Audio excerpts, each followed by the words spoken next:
Hey up, it's Steve from that old Yorkshire Geek. Welcome to episode 137 on Magnificent Mondays. And yes, I've got my Friday night appointment with Fear bandana on because it's really, really warm here in wild West Yorkshire.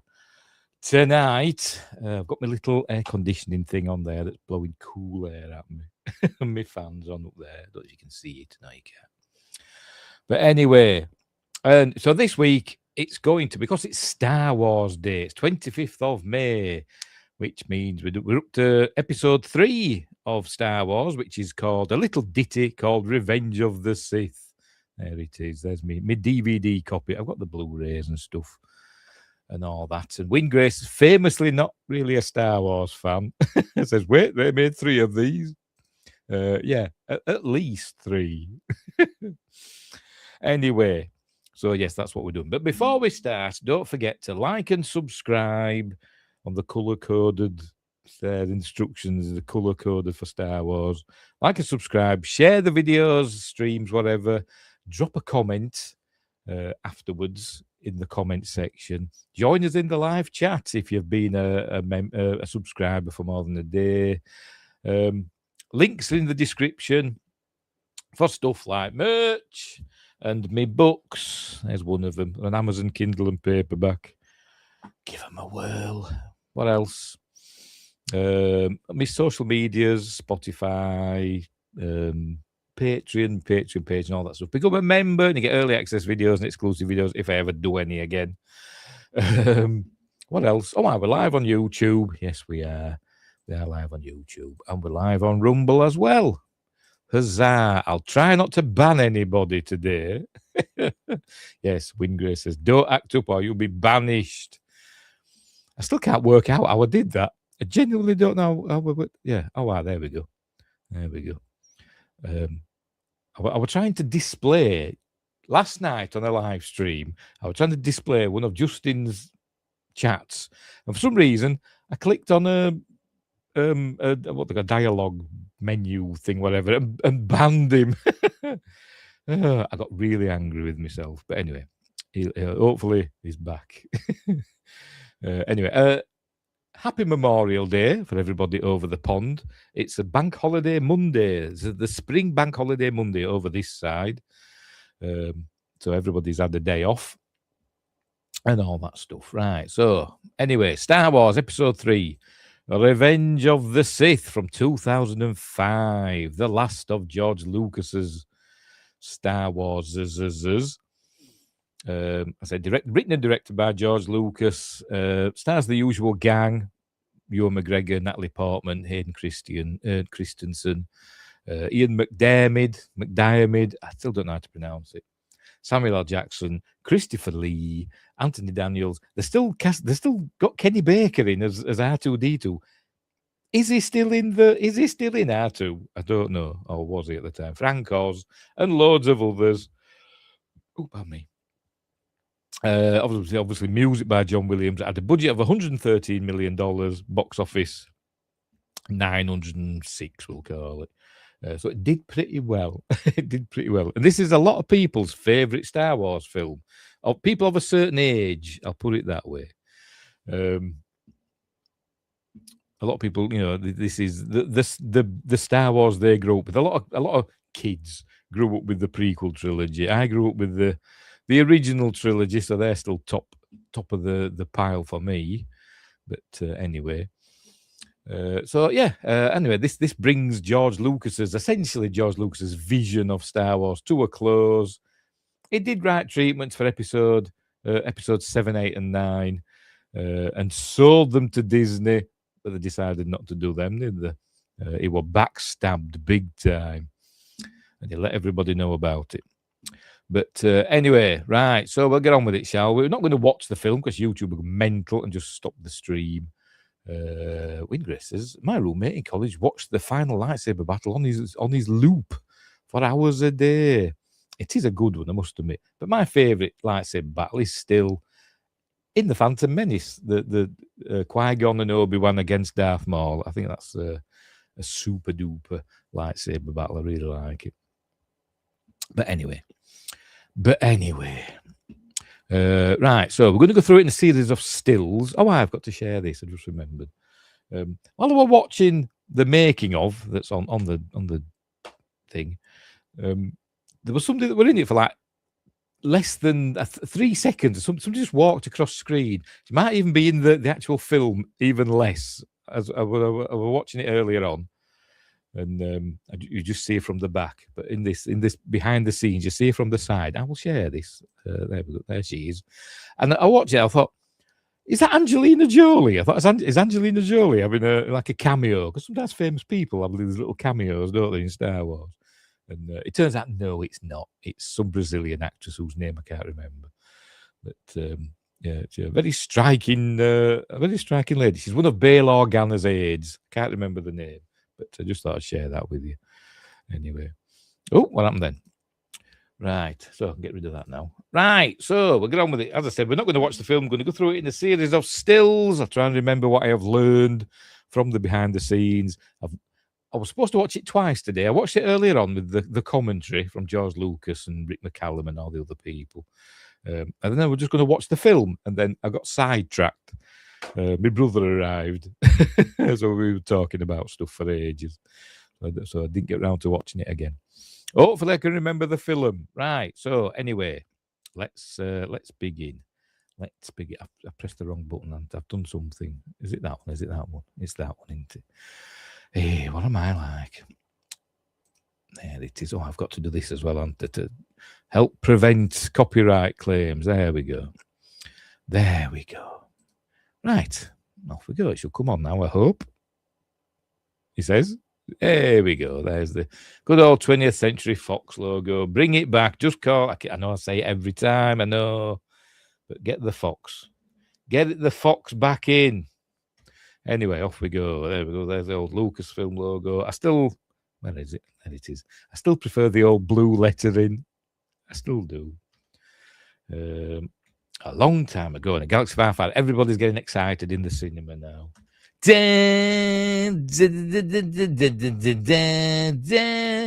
Etc. Anyway, here we go. Revenge of the Sith. War. What is it good for? Absolutely nothing. The Republic is crumbling under attacks by the ruthless Sith Lord Count Dooku. And Justin's here. Hopefully he won't get banned tonight. There are heroes on both sides. That's a weird line, isn't it? Evil is everywhere. Why are the heroes on both sides? So what, George, when you wrote this, what are you planning on doing the Clone Wars? You know, as it turned out to be.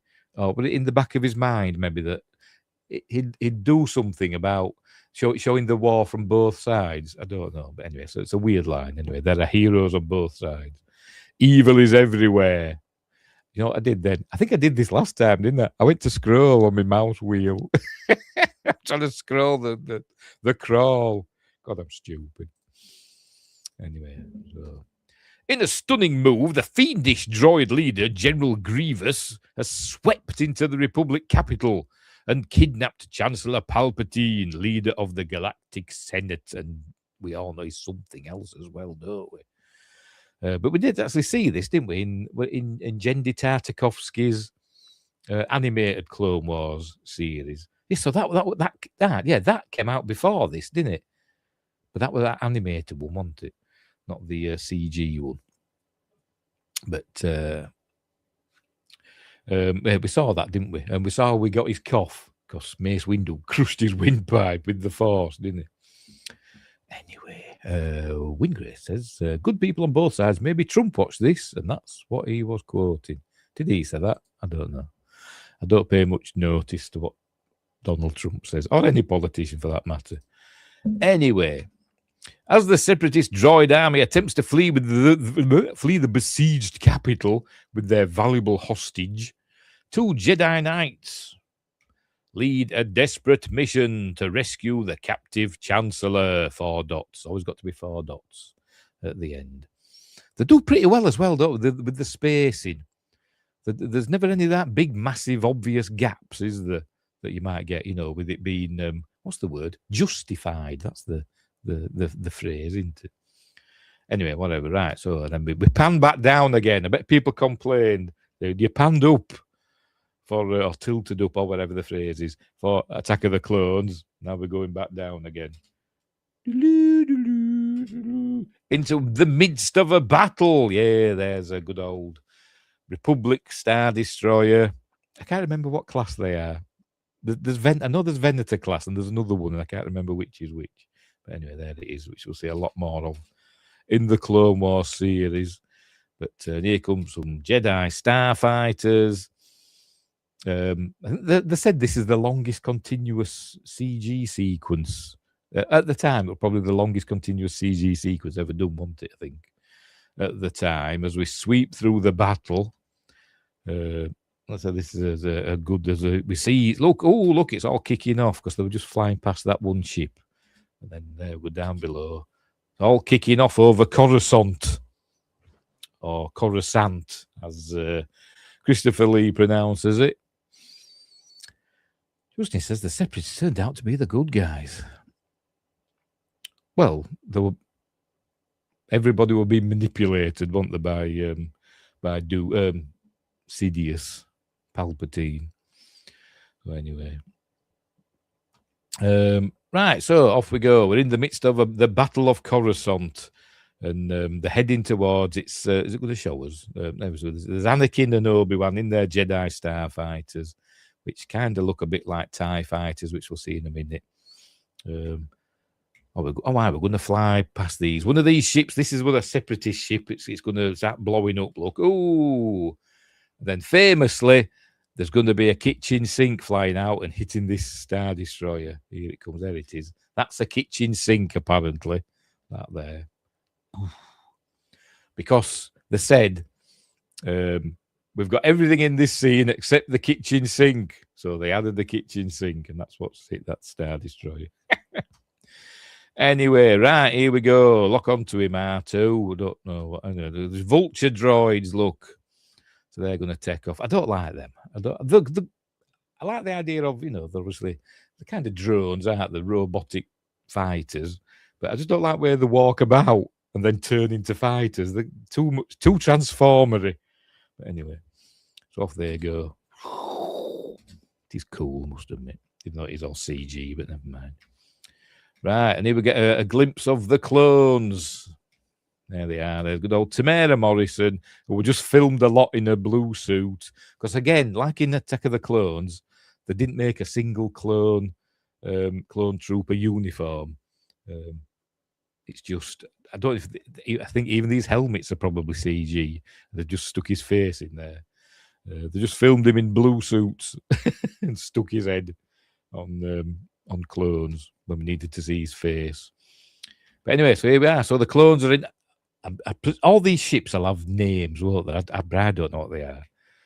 But they said the clone trooper fighters are reminiscent of X-Wings, aren't they? Which is cool. And the Jedi Starfighter, which we're going to see in a minute, there we go, are reminiscent of TIE fighters, aren't they? They've got a TIE fighter cockpit, essentially, there. And they activate, there we go. The S-foils come out, look like TIE fighter. What do they call them? Vanes, VANES. Is that what they call them? Something like that, isn't it? So there we go. Obviously, the Empire would stick with that design or improve upon it, wouldn't they? Anyway, they're headed for General Grievous's ship, which is, I presume, this big one here. This big one, they're headed for that because that's where the Chancellor is. That's where he's kidnapped him to. All right, but first, before that, they get one of them gets destroyed. Look, he gets destroyed. Anakin wants to help him because he's a goodie at the moment. But Obi-Wan tells him, no, they're doing their job. We've got to do ours. So basically, they're cannon fodder. If they die, they die. So anyway, so off they go. They carry on. But they're going to get attacked by buzz droids in a minute, which is a bit silly, but never mind, whatever. I think R4 cops for it here. Poor R4. It's all R4. I can't remember his other name. His second, it's R2D2 and R5D4. I don't know what R4's last name is. If you know, let me know. All right, spinning, look, spinning, that's a good trick because we're still using rockets, you see, missiles and stuff. which we never saw in the original trilogy, did we? Anyway, now here come the buzz droids. George Lucas wanted something a bit different, so I thought, well, why do we have little droids just come on and rip the ship apart? Were he inspired by that gremlin from the Twilight Zone? There's something on the wing. Well, it inspired by that, I don't know. But anyway, they get poor R4, rip his head off. Look, poor R4. After all he's been through, that's they're trying to take the ship apart. Why don't you blow it up? It's some weird. He has some weird ideas, doesn't he, just George? But anyway, the deal with those eventually. Look, they're all over. Look, but the deal just got to get its center eye. For some reason, that stops them. How Obi-Wan knows this, I don't know. Maybe he's seen a schematic. Who knows? But there we go. Yeah, you got him. Great R2. Anyway, there we go. The General's command ship is dead ahead. It's been dead ahead the whole time. And now you notice the shields are up, so he blows this up. Thusly. Why would you have the shield generator right next to an easily blow-upable part right next to where the shield is? I don't know, but whatever. It's like Star Destroyers, isn't it? Their shield generators are up on top of the bridge section. It's an easy target. Anyway. Right, so anyway, here we go. The land, there we go. The basically crash land into the hangar. So we have a little fight with some battle droids. There we go. I've got my own, by the way. I've got my own edit of this, and a lot of this I've edited out. I have a lot of the silly stuff that I thought were pointless. I sense a trap. There's this bit where the throw.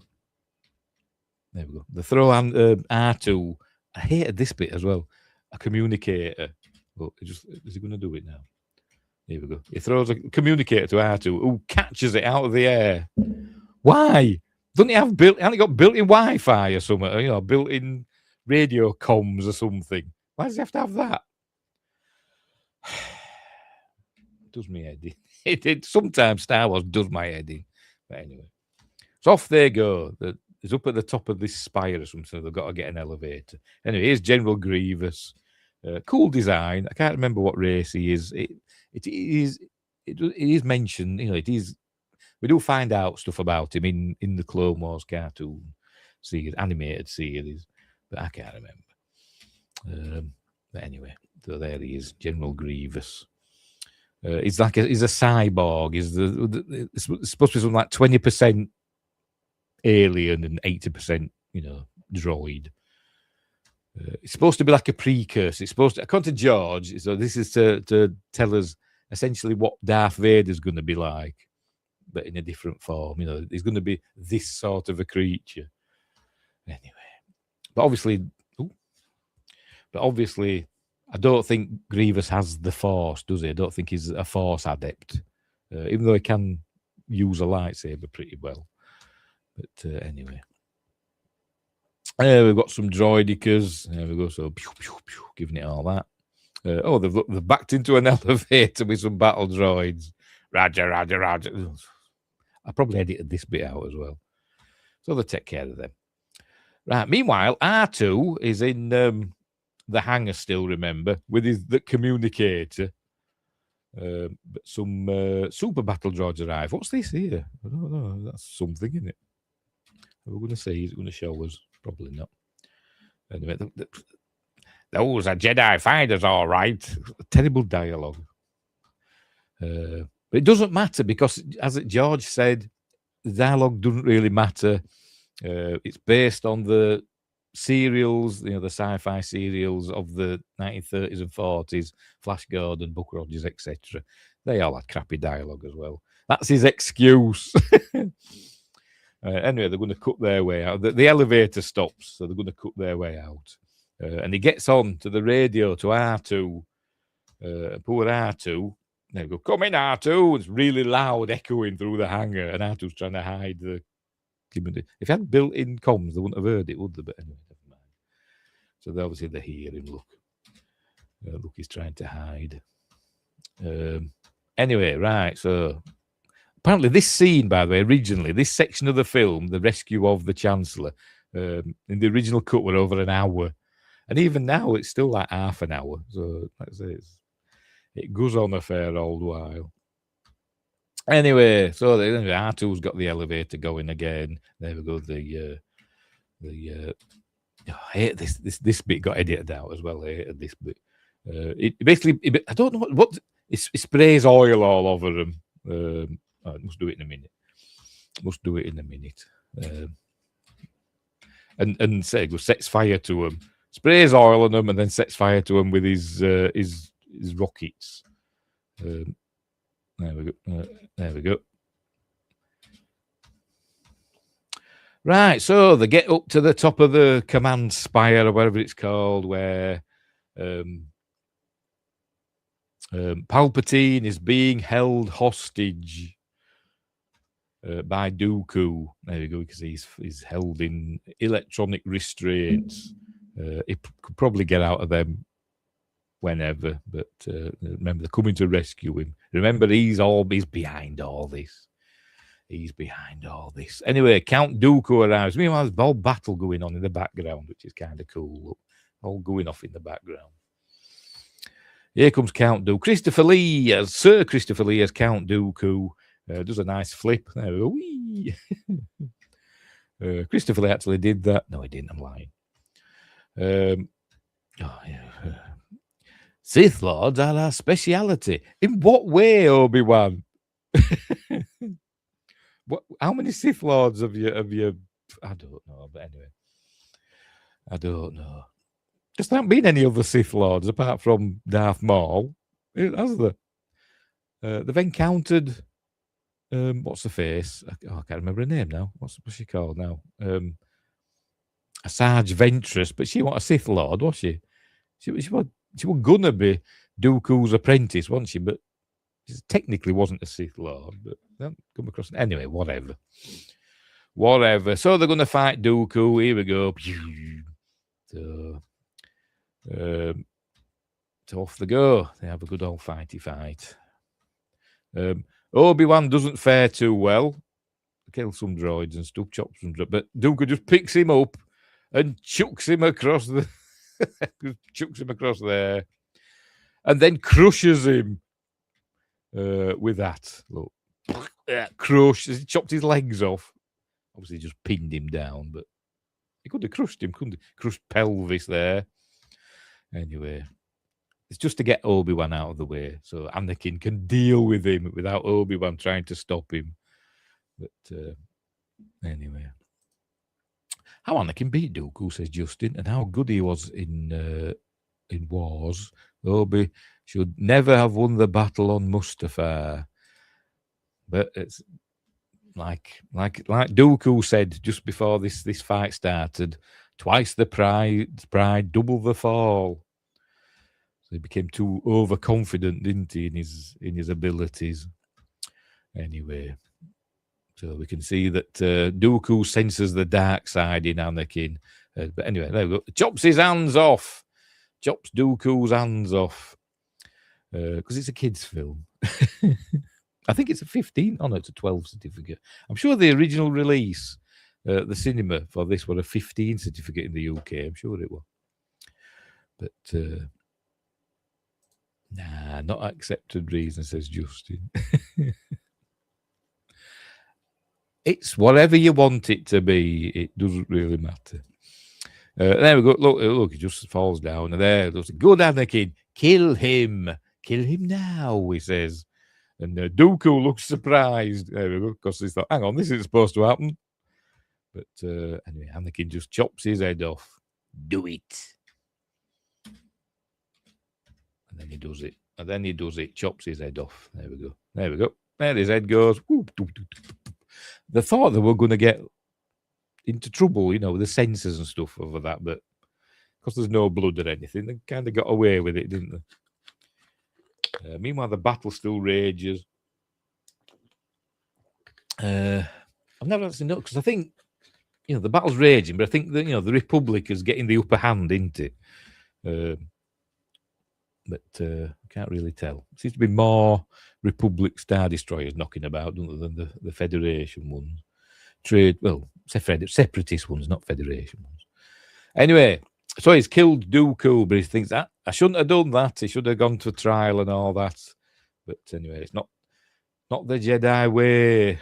But it says, whatever. What's done is done. They go, it's only natural he cut off your arm and you wanted your revenge, like you did with the Sand People. Yeah, well, it wasn't the first time, Anakin. This is where we get a reminder. There we go. See if it plays it. If you hear in the background, you can hear the of the Sand People. See if it does it. Remember what you told me about your mother and the Sand People? You could just make it out in the background. But because remember, he killed them all. Not only the men, but the women and children too. But Padme still loved him for some bizarre reason. Anyway, Palpatine tells Anakin, to leave Obi-Wan to his fate. He says, "No, I'm not leaving him," because he's unconscious. So he gets him out of there. Meanwhile, the ships are still shooting at one another, like galleons of old.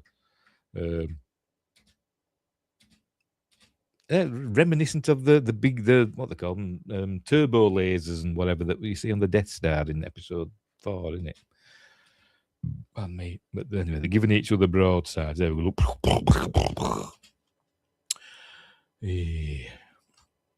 Anyway, right. All right, it's going to start crashing now, isn't it? Here we go. I don't know how. It's not science fiction, it's fantasy, isn't it? But the ship suddenly starts diving into the atmosphere, so something's gone wrong somewhere, hasn't it? So there we go. So it's now diving. So obviously it mustn't have artificial gravity. Is it relying on Coruscant's gravity? It must be. It must be, because they're all sliding down now as the ship's diving into the atmosphere. Look. This battle's supposed to be actually taking place kind of in the upper atmosphere. They're not quite in orbit, apparently, according to George Lucas. So it's in the upper atmosphere, so that's probably why there's gravity. But anyway, the stabilizer's offline. Is that it? Anyway, down it goes. It does have a name, that ship, and I can't remember what it is. There goes R2. Look, he's a tough little droid, but. Anyway, they've got to. The ship gets sorted out, and the R2 goes crashing into this pile of droids. Any second now. Oh, he's in there somewhere. He comes. There we go. Out he comes with his rockets. Anyway, they get trapped. There we go. In ray shields. Remember those? I don't think we'd heard of them since Episode 4. Because they said, the exhaust port is ray shielded. We heard that, and we didn't know what does that mean. Well, these are ray shields, so they're trapped in ray shields. So essentially, it's a force field, isn't it? So they're trapped in there. And here comes R2. There we go. Another scene that I hate. R2 zaps him, and he kicks R2. Boom. Yeah, whatever. Anyway, right, so they're taken to General Grievous, and they have a little bit of banter. Jedi scum. We have a job to do, Anakin. Try not to upset him. Anyway, all kicks off again, obviously, because R2's got the lightsabers in his body or whatever. I can't remember. Oh, no, he hasn't, because he's got them, hasn't he? He's got his collection of lightsabers as General Grievous. That he's taken from other Jedi. So he's obviously killed some rubbish Jedi. So we're going to have a nice lightsaber battle.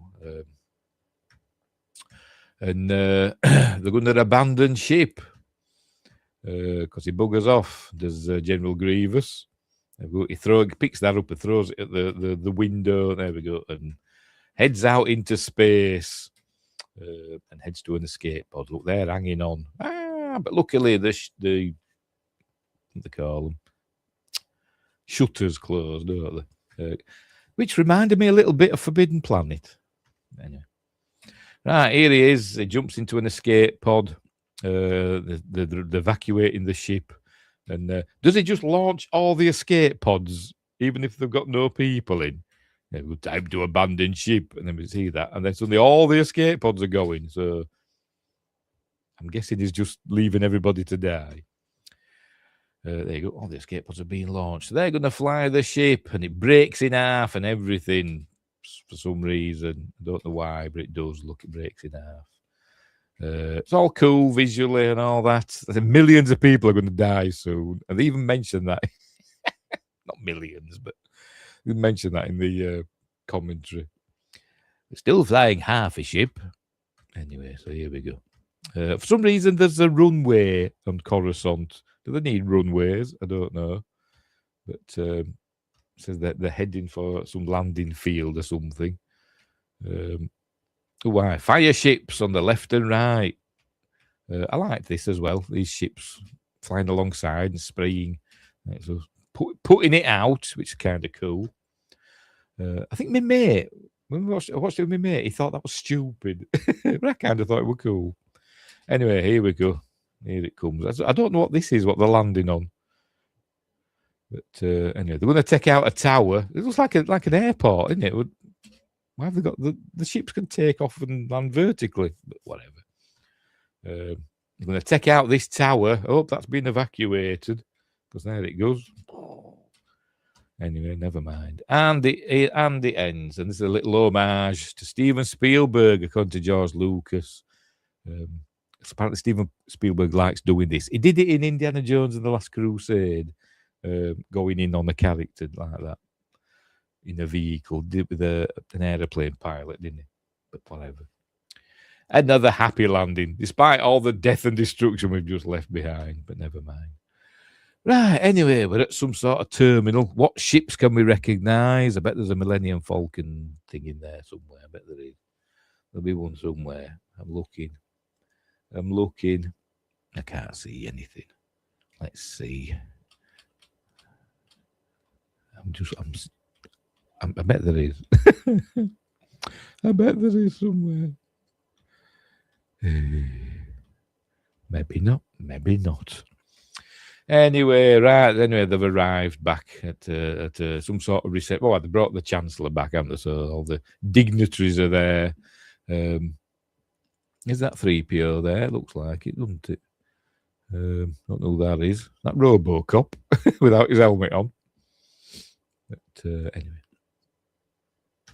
Here they are. Right, so Obi-Wan's going to bugger off to the Jedi Temple and report in. Anakin's going to get the plaudits. But anyway. So there they go. Right, so yeah. I think it's the only time, maybe, I think it is, that we see Jar Jar Binks in this film.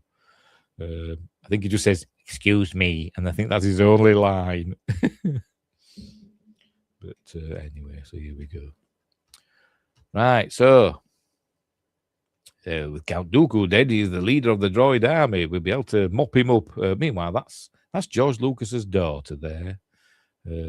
I think he's his eldest daughter. We'll see her again later.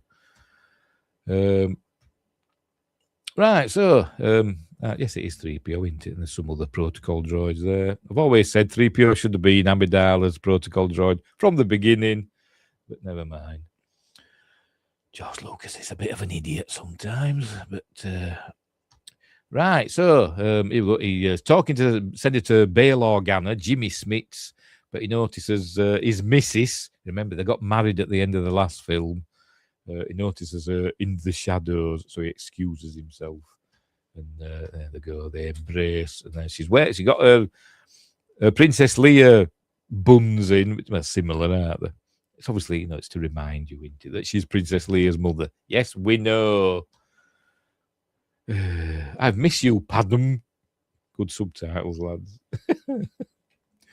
Anyway, it's where we learn she's pregnant. And they'll say, hang on, I've been away for like a year. How can you be pregnant? I'm like, he ain't. But you never know. She's been off with another Jedi. But anyway, he's happy. They haven't told anybody they're married, by the way, because he's not allowed to get married because he's a Jedi. And he's not a Padawan anymore. So he's an actual Jedi Knight now. But he's not a master yet. Or ever, for that matter. But anyway, right. So what's happening here? Who's this? We're going to Utapau now. I think this is Grievous's ship, isn't it? Here he is. On Utapau, which is a planet of sinkholes. The people of Utapau live in these sinkholes in the ground, which is kind of cool. But there we go. Utapau were the original planet in the first Star Wars script, when it was called The Star Wars. That was Utapau. I've never read it. I've seen the first page and I've seen that it says Utapau on it. But I've downloaded it and I've never got around to reading it. It's significantly different, isn't it, to the what we ended up with. Wingray says Jar Jar. Okay. Spoon Jar Jar Spoon. Anyway, here he comes into these landing things that look like they're made out of. Hang on. Or is it another one we'll see later on? No, it must be another one we'll see later on. They look as though they're being made with big dinosaur bones or something. But anyway, because here there's all these landing platforms and there's a Trade Federation battle cruiser middle there or something. It looks like it anyway, doesn't it? But looking to see if we can see a Millennium Falcon. Anyway, so here he comes. Here he comes, marching down, coughing and spluttering. And if he hadn't seen, I bet most people hadn't seen that, the animated Clone Wars. So they didn't know why he was coughing, because it's never mentioned why he's coughing in this. So you don't have to have seen that to know why he's coughing, that Mace Windu force choked him. Anyway. Right, so here we go. There's Darth Sidious. They go suggest you move the Separatist leaders to Mustafar for later. But it will be done, my lord. And he's talking about, the loss of Count Dooku, but he's got his plans as Sidious. He says he's got another apprentice lined up, one even more powerful. I wonder who that could be. But anyway, there we go. There we go. Anyway, right, so we're back at Padme's suite, which we saw in Attack of the Clones. I think it's the same. I don't know if it's the same set, because they didn't really build many sets for this. Obviously built one there, aren't they? A little bit. They built parts of sets, but most of this were filmed on blue screens and green screens, which drove people like Ewan McGregor mental. But they were generally just parts of sets. The rest of it's green screen or blue screen. Anyway, she wants to go back to Naboo, get out of the way, but he can't because of the war and all that stuff. But he says, "I love you, Padme," and she's mocking him. But anyway, then he's having a dream. Remember in the Attack of the Clones, he was dreaming about his mother. Now he's dreaming about Padme in pain and dying, and he wakes up and goes to have a think. There he goes thinking, I'm not going to lose you.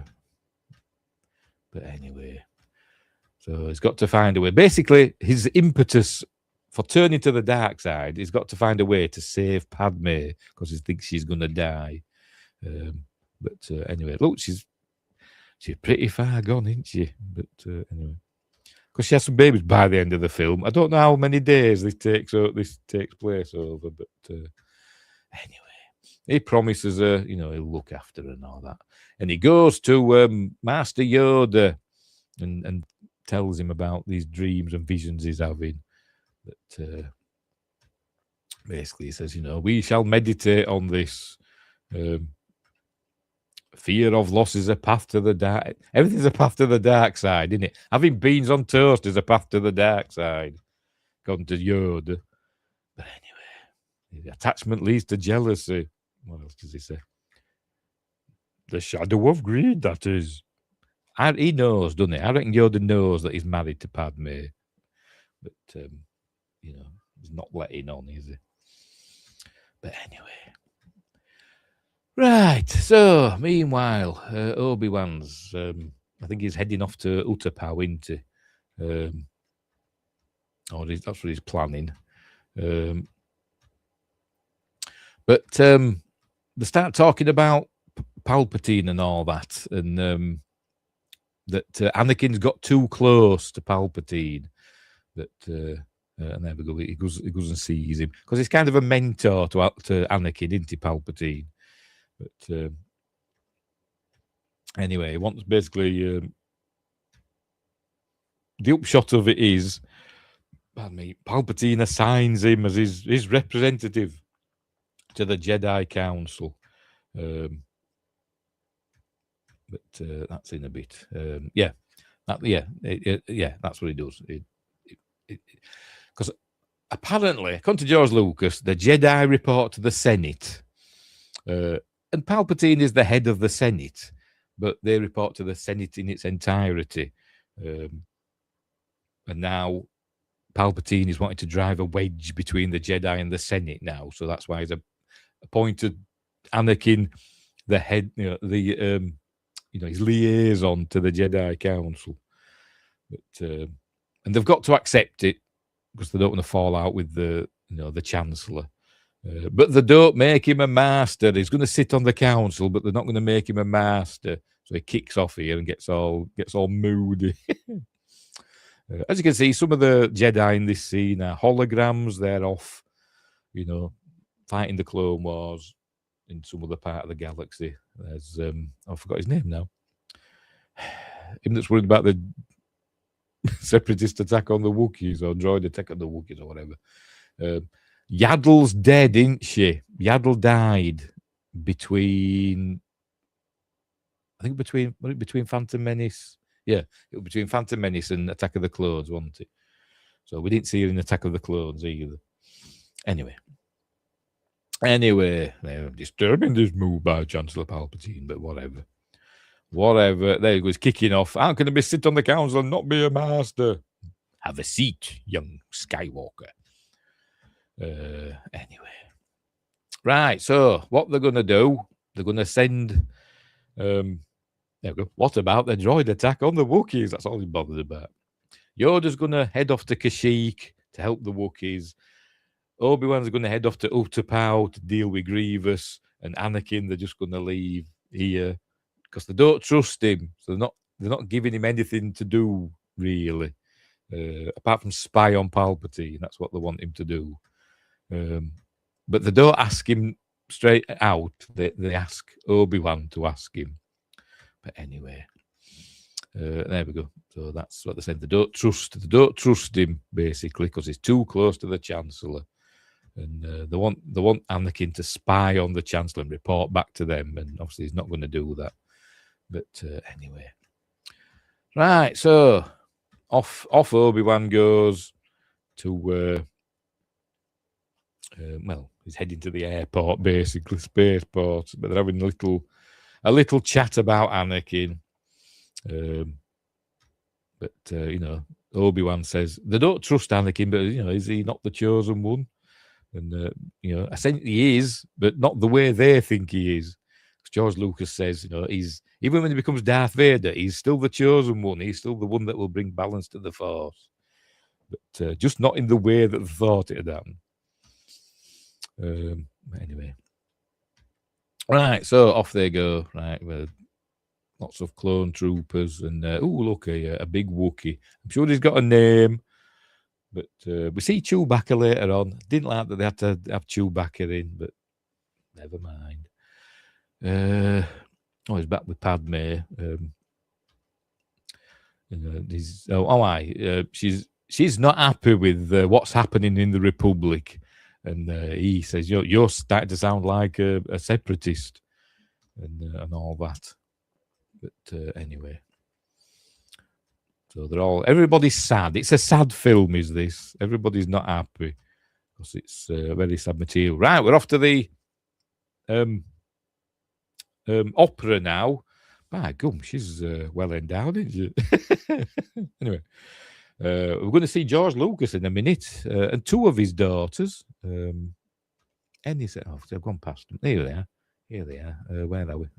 There's George Lucas in a cameo with his daughter that we saw earlier on. That's his eldest daughter. And apparently that's his younger daughter talking to her boyfriend. That's according to George Lucas.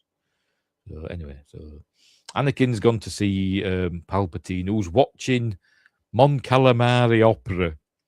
What do they call it? They called it. I forgot what they call it now. Squid Lake. That's what they called it behind the scenes. There they are. And I think it's again. It's not exactly. No, it's not exactly Swan Lake. It's all just. If you listen to it, You wanted to see. I mean, it's not exactly catchy, is it? But a lot of people say if you listen to it, it sounds a bit like a slowed down version of Palpatine's theme in Return of the Jedi. You know, when they're in the throne room, sounds a bit like that. But anyway, so this is where he's going to tell him the story of the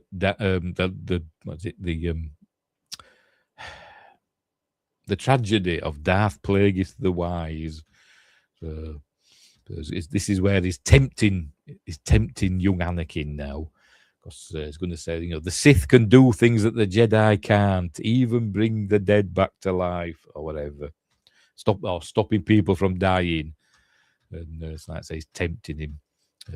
I don't know if he can stop people from dying. I don't think he can, but he's just, as I said, he's wanting him on his side. And obviously, he probably knows about, because I think Anakin's probably told him about his dreams about, well, Padme or whatever. But anyway, so there you go. The tragedy of Darth Plagueis the Wise, who apparently was Palpatine's master. Palpatine was, because there's always two Sith in the Palpatine was Darth Plagueis's apprentice, and then he killed him. Don't know how, but he did. We saw Darth Plagueis in The Acolyte, didn't we?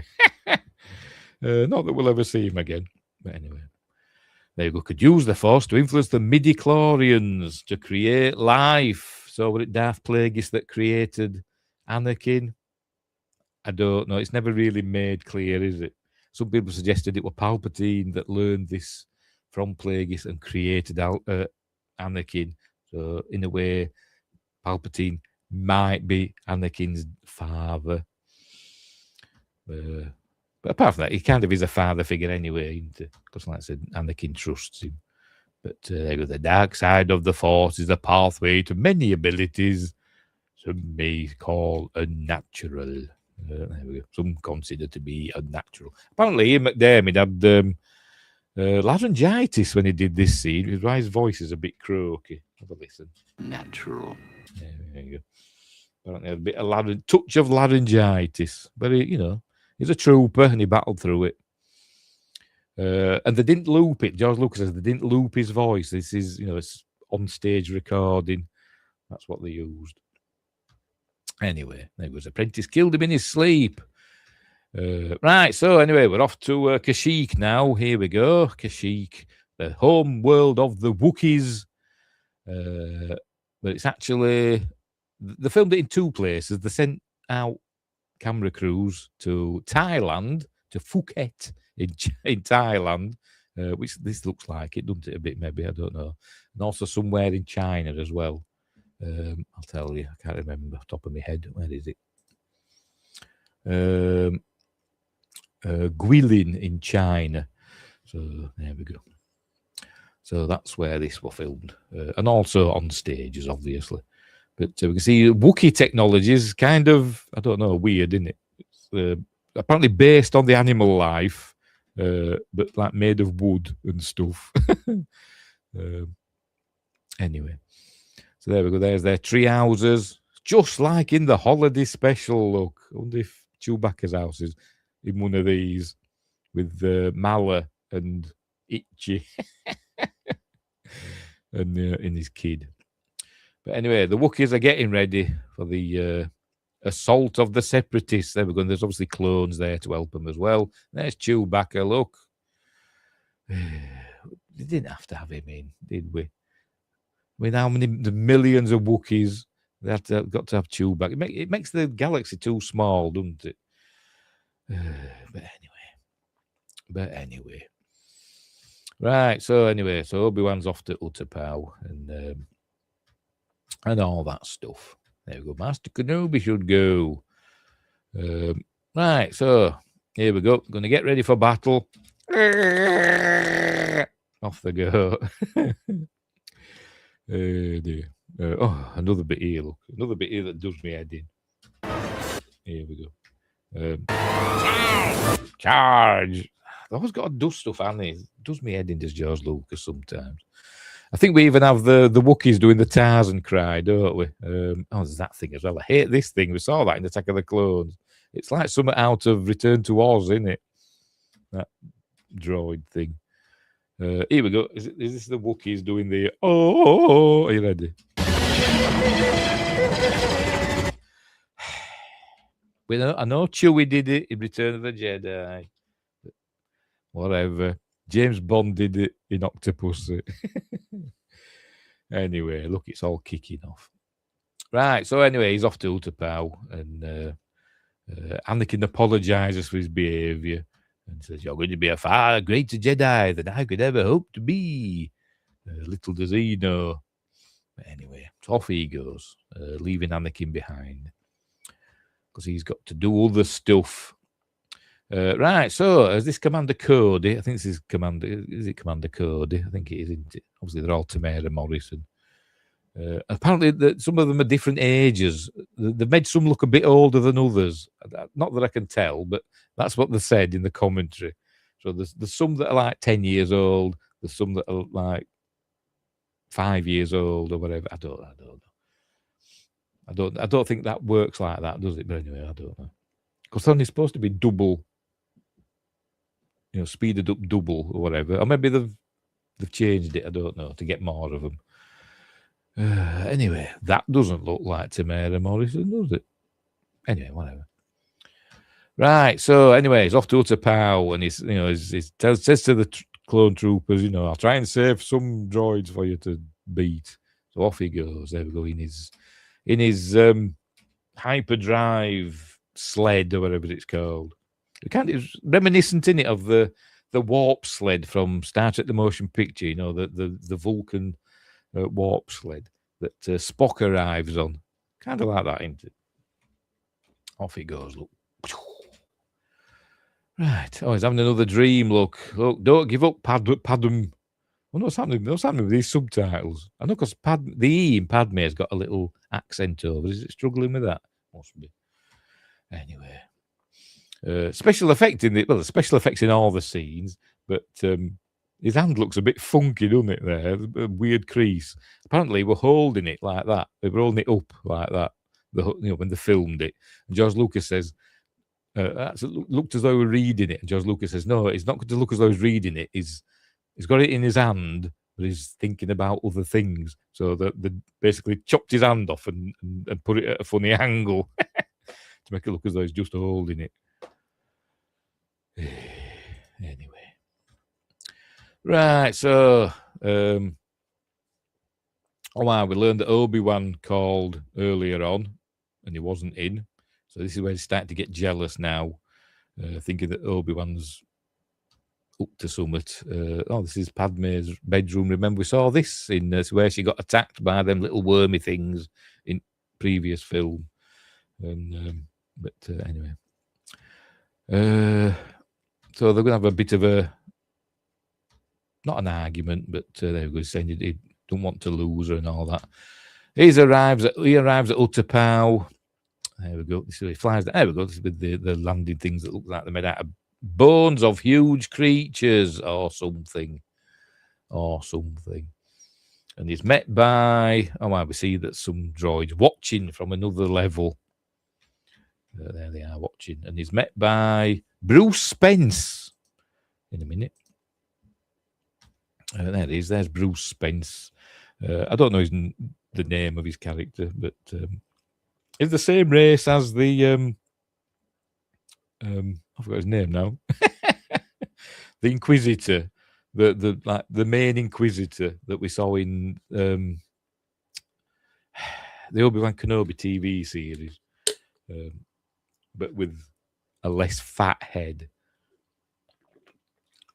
Anyway, that's Bruce Spence, most famous for playing that not Microlight, that pilot of that little helicopter in Mad Max 2 and Mad Max 3 Beyond Thunderdome. But apparently they were separate. They were different characters, but played by the same bloke and looked exactly the same, with the same character traits. But whatever, they're supposed to be different characters. Anyway, look, he arrives and introduces himself, and he kind of surreptitiously says there's separatists are on the 10th level. And he says it, quietly, can you help us? There we go. They are watching us. So I said, okay, I'll deal with it. I'll go sort it out. And he's going to get himself a big feathery lizard thing to ride about on. Right. Yes. But first, he's going to sneak off. He's going to make it look as though he's heading back to the ship. So they don't see him get out. Obviously, his new droid, whatever this one is, I don't know. Do we know? Has it got a name? Does he say? Doesn't say. But he's got another droid. He's probably thinking, I'm toast. Obi-Wan doesn't have a good track record with droids. Anyway, where are we? So the ship's going to take off. Look, they're not watching now. The ship takes off, but somewhere lurking about. He got out and nobody saw him somehow. And now he's lurking in the shadows, is Obi-Wan. There he is, look. They think he's gone back. And now he's riding that thing, a big feathery iguana that goes, beep, beep, beep, makes kind of the same noise that they decided to give the Crate Dragon. When George is always faffing about, with the original trilogy, and the Crate Dragon noise that Obi-Wan makes. It's a bit like that. See what I mean? It was fine as it was, George. Stop messing about with stuff. Anyway, so he's going to take that up to the 10th level. You can see that there's a Trade Federation battle cruiser up there. So that's where he's headed. Because luckily, this thing can climb up walls. It must be like a gecko or something. Anyway. Right, so Grievous is here with all the separatist leaders. Look, we've got Newt Gunray and all them, and these from the banking clan, and him from the techno union, and all that stuff, and all these others. And they're going to say they're sending them off. Oh, look, there's him. Oh, no, he ain't. Is he that same as him on Tatooine? He's got too many eyes, hasn't he? Sending him off to Mustafar, which is where Darth Vader ends up having his castle, doesn't he? But so he's sending him off to Mustafar, where they'll be safe. There we go. Anyway, meanwhile, Obi-Wan's spying on them from above, and now he's going to drop in. Here we go. There you go. He drops in. Hello there. There we go. Hello there. General Kenobi, you are a bold one. Great dialogue. Anyway, so we have another fight. Here we go. I never understood we never saw Alec Guinness do that, did we? But anyway, never mind. So he's having a fight with these. There we go. And now he's going to fight General Grievous. And this is the scene, obviously inspired by Ray Harryhausen, Golden Voyage of Sinbad, when they're fighting Kali, the many-limbed statue. But there we go. So obviously inspired by that. So here we go. Right. So he's going to fight him and holding his own. He's holding his own. But then the clone troopers arrive. Yeah. Da, da, da, da, da. And the war has arrived at Utapau. So, but General Grievous has thought, well, I'm out of here now then. And he's going to escape. He's going to get state. He's going to scurry to his one-wheeled motorbike thingamabob. So off he goes. So now Obi-Wan's got to chase him as the clone troopers take on the battle droids. So there we go. It's after him. Look. Whee! And he drops his lightsaber. Look, we see his lightsaber land somewhere. There it is. Just right by Commander Cody. There we go. So he picks it up. So he's lost his lightsaber. After the previous film, he was kicking off with Anakin for losing his lightsaber, wasn't he? Now he's lost his own. So anyway. Right, so, there's Ayla Sakura. I can't remember, what's his bloody name? Can't remember. Anywho, right. So there we go. So telling him what's going on. We're dealing with General Grievous. So he's saying, go deliver this report to the Chancellor and tell us what he says. Because remember, they want Anakin to spy on the Chancellor. So off he goes. There we go. And now they're talking about the Chancellor. If he doesn't, because we're gonna. The war is nearly won. Basically, that's what they're saying. We get rid of General Grievous. We've got rid of Dooku. If we get rid of General Grievous, the Separatists will be on the back foot and the war will be almost over. So they're saying if he doesn't give up his emergency powers, we'll have to arrest him. There we go. Obviously, Yoda's worried about it. Anyway, Anakin's gone to see him. And I think he's saying, they've asked you to spy on me, haven't they? But he's been all... The Jedi don't trust Anakin, but Palpatine's been all fatherly and, speaking softly to him and saying the things what he wants to hear, basically. So there we go. Anyway. So we're going to have a little chat now.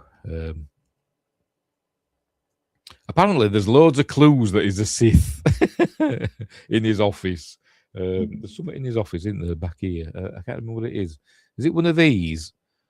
Or something else? There's like a Sith goblet or something. There's been in something else in Star Wars. I don't know what, but there's, like I said, loads of little clues that he's a Sith. Not to mention his light fittings look like them vulture droids, don't they? And apparently this what they call them now, mural or whatever it is supposed to represent something to do with the Sith as well. But anyway, right. So, this is talking about the Force and stuff. There, my mentor taught me everything about the Force. Says, you know about the Force and the dark side, and he said, well, yes, I know both sides and all that. There we go. But now he's thinking, hang on, you are the Sith Lord we're looking for. Look, you can tell. Look, he's revealed himself. You can tell his face has gone kind of evil. And there you go. I should arrest you. He said, no, you won't. No, you won't. So he's going to go and tell the Jedi Council about this. Know the power of the dark side, my young apprentice. Anyway, right. So, anyways, they're still chasing him on Utapau. There we go. All fun and games. And he's going to end up fighting him. They end up on this platform. This is General Grievous's, private ship or whatever. They end up fighting on this platform. And he grabs hold of, there we go. He grabs hold of Grievous's chest plate or something, forces it open in a minute.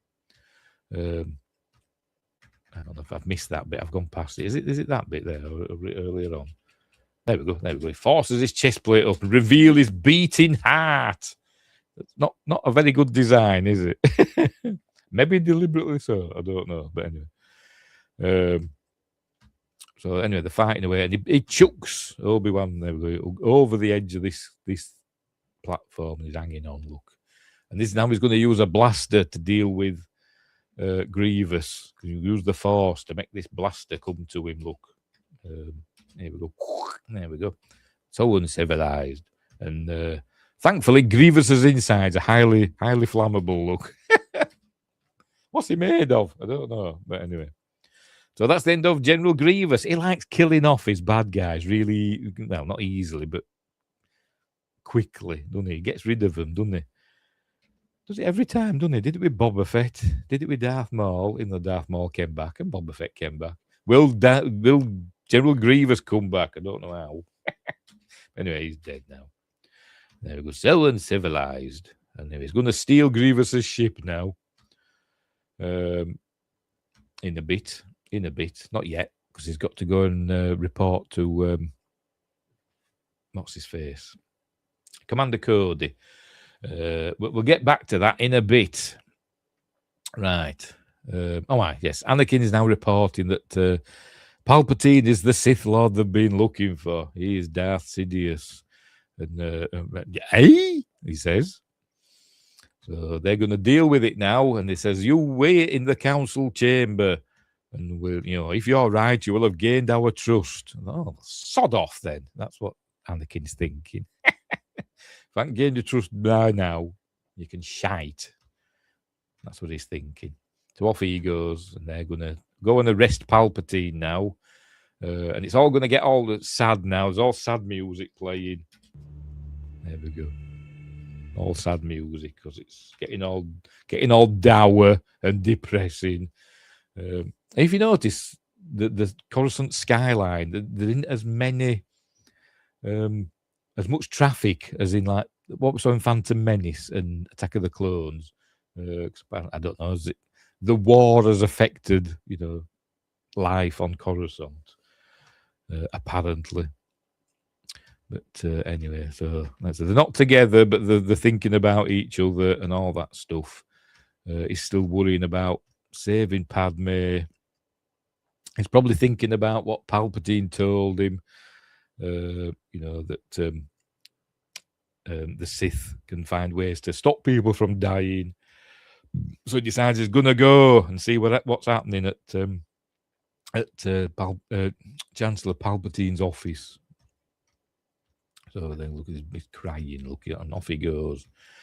But meanwhile, Mace Windu and his gang have arrived to arrest him. Here we are. So we've got Mace. I don't know who these are, but we've got Kit Fisto, who we saw in Attack of the Clones briefly. Are you threatening me, Master Jedi? So it is the famous line, I am the Senate. So here we go. So he's going to get his lightsaber out now.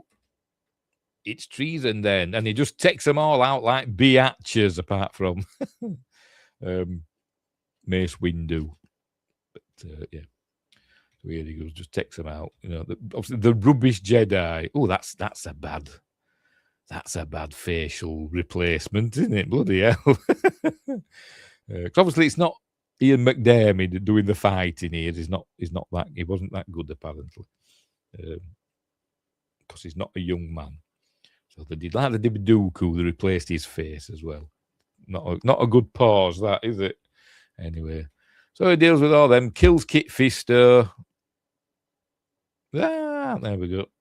Now he's just got Mace Windu and his Electrum lightsaber to deal with, and he's winning his Mace Windu, but Anakin arrives. Mace Windu's too powerful, and he's going to stop him, and he's going to kill him. And Palpatine feigns that he's beaten. Help me, Anakin! Oh, help me! He's going to kill me. And they say, no, can't kill him. We need him alive, and it's too dangerous to stay alive. And he's going to kill him. But he starts using his Force lightning. There we go. Bzz, he's the traitor. I said, no, I can't. And this is how he gets his face all manky, like we see him in Return of the Jedi. His Force lightning's been reflected back onto him. And mutating his somehow. I don't know how. But this is obviously all George could think of for how he looks in Return of the Jedi. But yeah, his Force powers are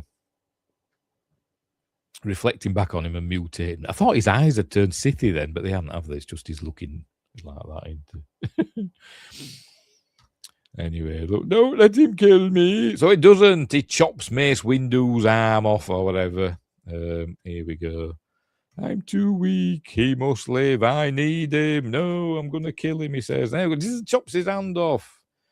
Because people always get their hands chopped off in the Star Wars, aren't they? Then he goes, unlimited power, because it was all a ruse. And he gets him. Bzzz, and sends him flying. There we go. Unlimited power. Now his eyes have gone proper Sith now, haven't they? And there we go. Sends him flying off. Hang on. Sends him flying off into the Coruscant night. There he goes. And some suggest he might still be alive. Even Samuel L. Jackson has said, hasn't he, that he could still be alive. We've seen Jedi fall from great heights. Can use the Force to slow their fall, can't they? So maybe he's still alive. And I know that Star Wars Theory in one of his, he's got an upcoming fan film, hasn't he? Where I think Mace Windu's alive in that, I think. But anyway, look, Anakin's, oh, what have I done? Oh, look, there's them like fitties that look like vulture droids. What have I done? Oh. Anyway, so then you're fulfilling your destiny, Anakin. And by the way, his voice has gone all stupid now. And he's going to get... There's some weird modulation on his voice, especially when he calls him Darth Vader. Become my apprentice and learn the dark side and all that stuff. He says, okay, whatever, because I want to save Padme. I'll be your apprentice. And good. Henceforth, you shall be known as Darth Vader. Does he say it? There we go. Henceforth, his voice goes all weird.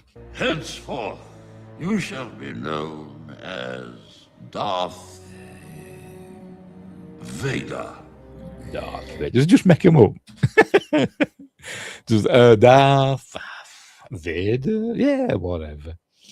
What is saying with Count Dooku? You shall be Darth. And looks and sees a picture of a Tyrannosaurus Rex. Tyrannus. That'll do. Anyway. Right, so he's not Anakin Skywalker anymore. He's now Darth Vader. So Lord Vader, go and kill all the Jedi because they're rising up against us and they will kill us. Meanwhile, Yoda on Kashyyyk has sensed a turn in the Force. Something's kicking off. But anyway, so the Jedi are going to destroy us. So go and destroy the Jedi in the Jedi Temple. We must move quickly. Because he thinks, cause the bad guys never think they're the bad guys, do they? So he's thinking, we will end this war and bring peace to the galaxy. So anyways, there we go. You do what must be done, Lord Vader. Anyway, right. So he's going to deal with the Jedi in the temple, and Palpatine's going to deal with the other Jedi spread out across the galaxy with Order 66. And then he says, when you've dealt with the Jedi in the temple, go to Mustafar and wipe out Viceroy Gunray and the rest of the separatist leaders. There we go. What? And another weird voice. Once more, the Sith will rule the galaxy. All right, settle down, mate. Oh, there you. And we shall have peace. Right, so here we go. Here he comes now. The dark side has fallen, hasn't it? It's because it's night time as well, just to emphasize that. So he's heading into the temple with his clone troopers. Justin says, get your kicks on Route 66. Yes, that's what they're going to be doing in a bit, aren't they? So this is Order 66. They're going to kick off any minute now. Right, so here we are. They're all doing fighting the battle droids of various types. Everybody likes this fella that jumps on that one. There we go. Apparently, what happened in Attack of the Clones? Remember, there's no actual, people doing this. They're all digital, and they did a bit of motion capture. And apparently, for Attack of the Clones, all the motion capture was basically done by the animators themselves, and George Lucas and some of the other producers had said it. You could tell. So what they did, they got actual veterans, people that have been soldiers, to come and do some of the motion capture for this film. So I don't know if it makes any difference, but they thought it did. Anyway. And Adam Gamer's here. Yeah, seen you for a while, Adam. I'm in Gran Canaria by tomorrow evening. Cool. I bet will it be as warm as it is here? Because I always see that in the news, don't they? Halifax is warmer than Rome and stuff like that, don't they? Anyway, Order 6-7, whatever. I don't know whatever they do. 6-7, yes. What the kids do. I could murder a Chinese now. You said that Order 6-7. I wonder what a number 67 is on the Chinese menu. Don't know. Oh, look, it's 1138. Just noticed that. It's the first time I've noticed that. Is that the same battle droid we saw in... Because we saw it in Phantom Menace, didn't we? Battle droid with 1138 on its back. I bet it is. Hey. I never noticed that before. Does it get killed? Oh, I know. It gets shot there. Anyway. Right, so here comes... what's his face? Obi-Wan is now talking to Commander Cody. Gives him his lightsaber back. He says, I'm going to go and I'm going to head up there and deal with stuff up there, basically. There we go. They've got a battle to win. And he says, here, have your lightsaber. So off he goes. But then he just gets a phone call from Palpatine. And they were wondering here. Let me go back a bit. There we go. We see him there, Commander Cody, with a little hologram of Palpatine.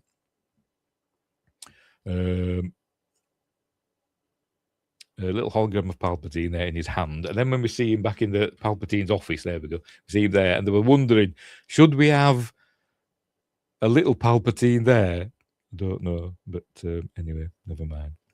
But they decided not to. I think they did two versions. They did one with the little Palpatine on his hand, as well as the big one, and one without. And they decided the one without were less distracting. Justy says, your post on the heat wave was great. Yeah, I found it on Facebook. The heat wave in Yorkshire. It has been really warm, though, today. It has. 31 degrees, it said in my car when I went out today, which is warm for us. Say that's Celsius, not Fahrenheit. Don't know what that is in Fahrenheit. 80-ish, isn't it, I think. Anyway, there you go. So it is, time has come, execute order 66. So he says, okie dokie. They just do it without thinking about it. So this is the order 66 is take out the Jedi. So he points up as take him out. So that's what they're going to do. Hang on, I missed it, haven't I? Yes, my lord. So he just says, there he's looking. He goes, blast him. Boom. And they get him. There we go. But luckily, there's water at the bottom, and he falls in the water. But then we see it happening all across the galaxy, on the clones turning on the Jedi. Here he is. I can't remember his bloody name.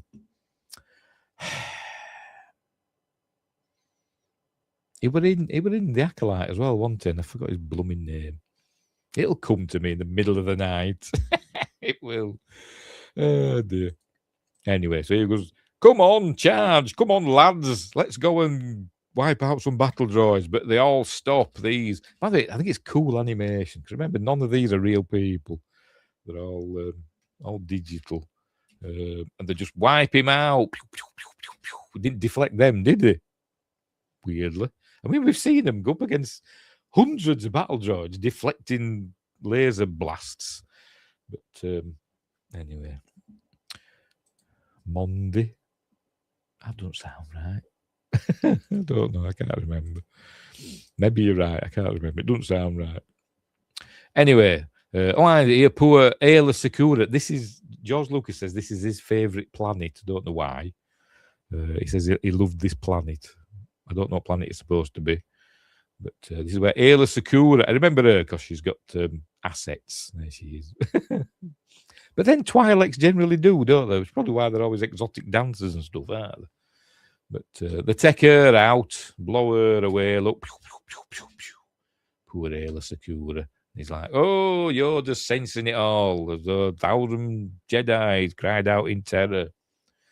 But, I hear, what's his face? Plough Koon is going to cop for it here.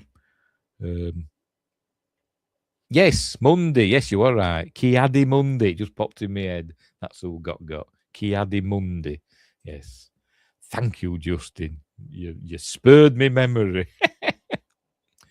But Plough Koon's going to cop for it here now. They will execute order 66. Yes, my lord. There we go. It will be done. So they take him out now. There we go. And then another one. I don't know who this one is.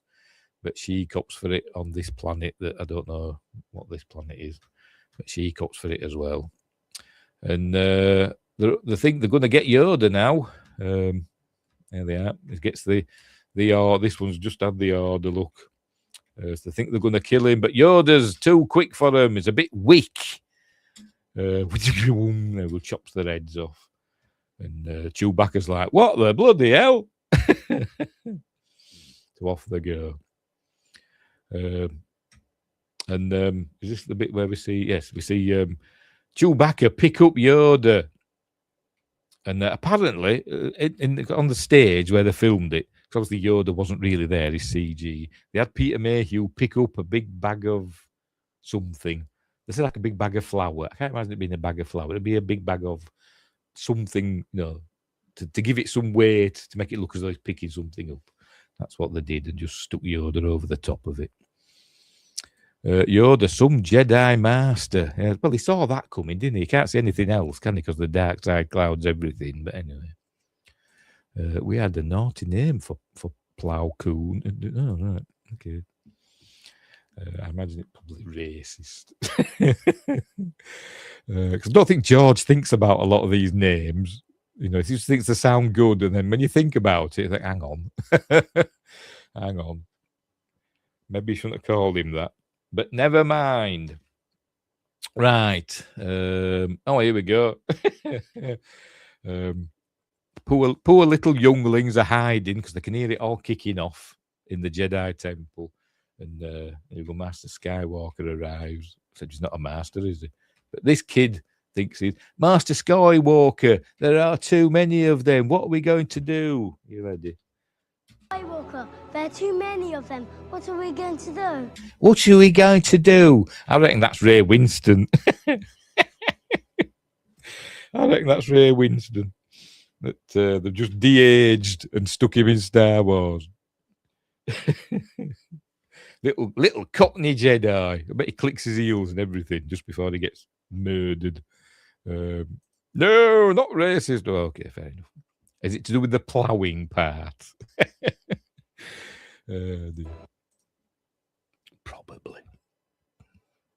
Anyway, so here he goes. He's just gonna. He's obviously his lightsaber hasn't turned red yet. So when does he get his red lightsaber? Have we ever seen that? Have we ever seen it in canon? I imagine it's been done or covered in the expanded universe. Oh, I'm sweating cobs. I'm sure it's been covered in the expanded universe, but have we ever seen it on screen? How Darth Vader got his red lightsaber? Did we see him? What I forgot what the term is. Break his crystal or whatever. Oh, crack! It is warm. It is warm. Anyway, so here we go. He's going to kill all these younglings. The bloody thing. But I can't watch this without thinking of Robot Chicken Star Wars, because they do this, don't they? And Anakin's thinking, go to my happy place. And he imagines he's in a field of, whatchamacallit, sunflowers. And he's chopping down sunflowers. And then the next we see him is back at Padme's. He says, I've got you some flowers in the kitchen. And she goes in the kitchen and hears her scream, because obviously he's brought her loads of youngling heads. Anyway, so he kills all these younglings. Because he's killed women and children before, hasn't he? Anyway, sorry, it was a type of pie. Okie dokie. I don't know. I only think, when I see pie, I think of American Pie. Is that what you mean? You're not going to get banned. Don't worry. It was an accident. I still can't. I haven't worked out how that happened. But anyway, right. So he goes and kills them. She's still being sad. She can see all, there's flames rising from the Jedi Temple. But I'm thinking, what's going on? What's going on? As obviously she's thinking, is Anakin okay? Because he's a Jedi, remember? But don't worry, I'm sure he'll be all right, says Anthony Daniels. Anyway. Oh, pardon me. Right, so here comes Bail Organa. He arrives in his speeder, look. Saying, no, I'm coming to see what's happening. met by some clone troopers. Again, totally digital. I don't know who he's acting against. Are there just people there? I don't know. But, everything's under control. Get back in your car, citizen or senator, whatever. And says, oh, but what? And they point the gun at him and says, oh, okay, then I'll back off. And then George Lucas's son jumps up. There he is. This is George Lucas's son. As a young Padawan, takes out some of these clone troopers, and then they blow him away. Hang on in a minute. There you go. Just get him. In a minute. There we go. Comes that, no! And then they start shooting at him, so he's got to get out of there now. So I think Bail Organa has realised what's going on. The clones have turned on the Jedi, and thusly the Republic, I imagine. Anyway, meanwhile, on Utapau, he's got his breather thing, look, that he had in the Phantom Menace, I'm guessing. It must be standard equipment. So he's under the water, and he's going to climb out now. This was filmed in, I can't remember, in Australia. They filmed some of it in Australia and some of it in the UK. I think most of Attack of the Clones were filmed in Australia, but I think they split it between Australia and the UK for Revenge of the Sith. What's that? What's that there? Oh, right, it's a wipe. I wonder what's going on. Oh, right, it's Bail Organa flying away, isn't it? And it's a wipe, right? I wonder what's going on there. I wonder what we're going on. So yeah, this were filmed in a tank in Australia at I can't remember the name of the studios in Australia. I'll tell you. Disney Studios in Australia. Stage 2 and Stage 3. Hang on. Stage 5.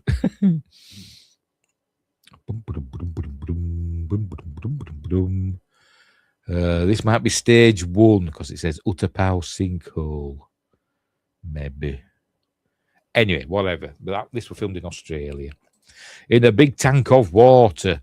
Speaking of tanks of water, there was a scene earlier on, I forgot to mention it at the time, a deleted scene on right at the beginning of the film on Grievous's ship. Excuse me. There was a scene with Shakti. Remember that Jedi Shakti? That looks, I don't know. She's red and white. She's got like horns and stuff or whatever, and what they call lecky or whatever, tentacles. And she'd been captured by General Grievous, and Obi-Wan and Anakin were basically trying to rescue her, but she got killed by General Grievous, and they escaped by dropping down, using their lightsabers to cut a hole in the floor and going down into the like water or fuel or something, some liquid underneath. And I think that was filmed at this place as well. But anyway, right. So he climbs out, and here we go. We see clone troopers on these little teeny tiny walkers. Look cool. Which I think we're going to see these again, aren't we? In that Mandalorian and Grogu, which I've not seen yet. But we see him riding one of these, like a one man, like at ST, but they're not that either. They're called something else, and I don't know what. Back in the day, I'd have known all this stuff. But not anymore. Anyway, look, all these Wookiees are dead. Move to the east. Anyway, Yoda apparently had a little ship hidden under some branches, look, behind the bush, look. And his little Mork from Ork egg ship. There we go. So we can say, Nanu, Nanu. Off he's going to go. So, anyway, so there we go. Tarful, that is. Tarful and Chewbacca. So we're going to say goodbye. Monsieur, I will. So what did... I thought... So when Obi-Wan went to the cantina, did he know Chewbacca already? That's how he knew... You know, he saw him in the cantina and said, oh, I know Chewbacca. He was Yoda's friend.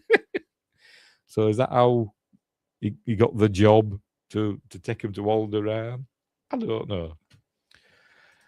Anyway, off he goes into his little ship. Look, his little Nanu Shazbat.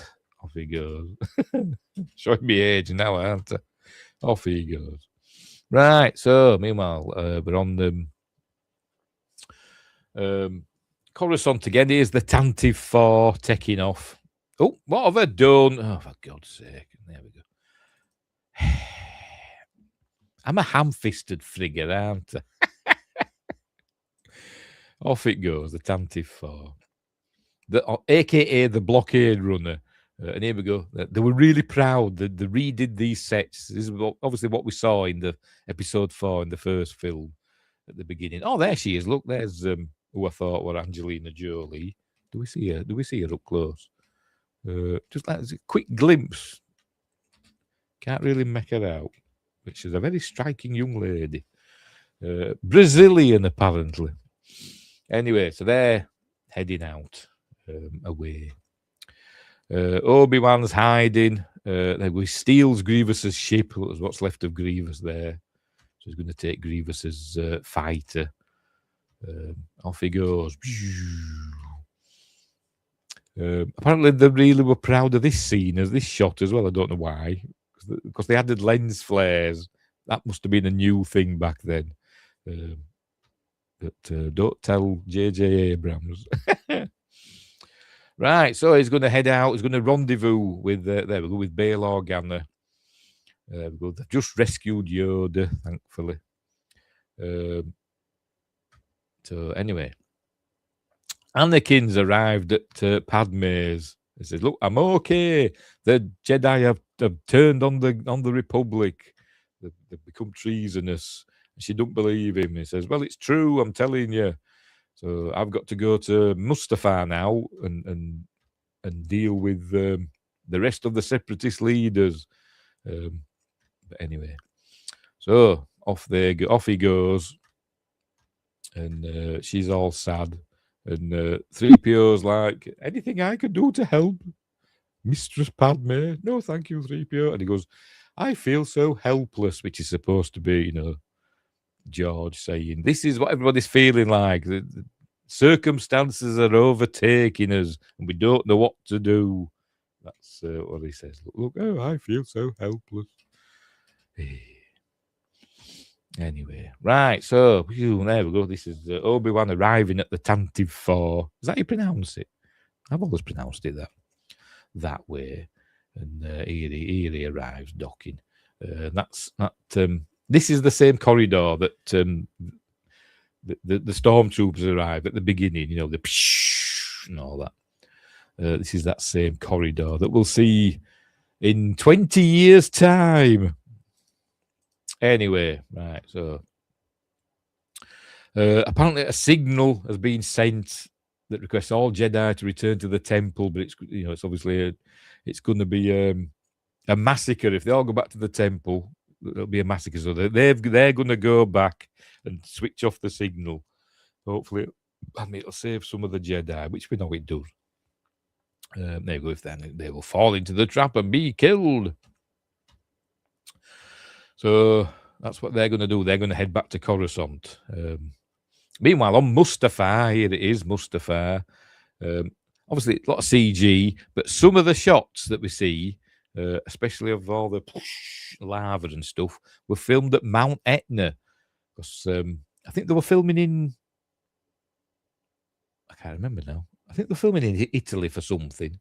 Maybe it was something for Naboo, because a lot of the Naboo stuff were filmed in Italy, wasn't it?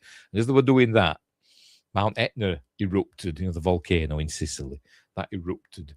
So George Lucas sent a film crew down, and they captured loads of footage of, lava and stuff like that. But which they used and stuff like that. I imagine this is from Mount Etna. So it's actually real lava we're seeing for the most part. Anyway, what they're doing here, I have no idea.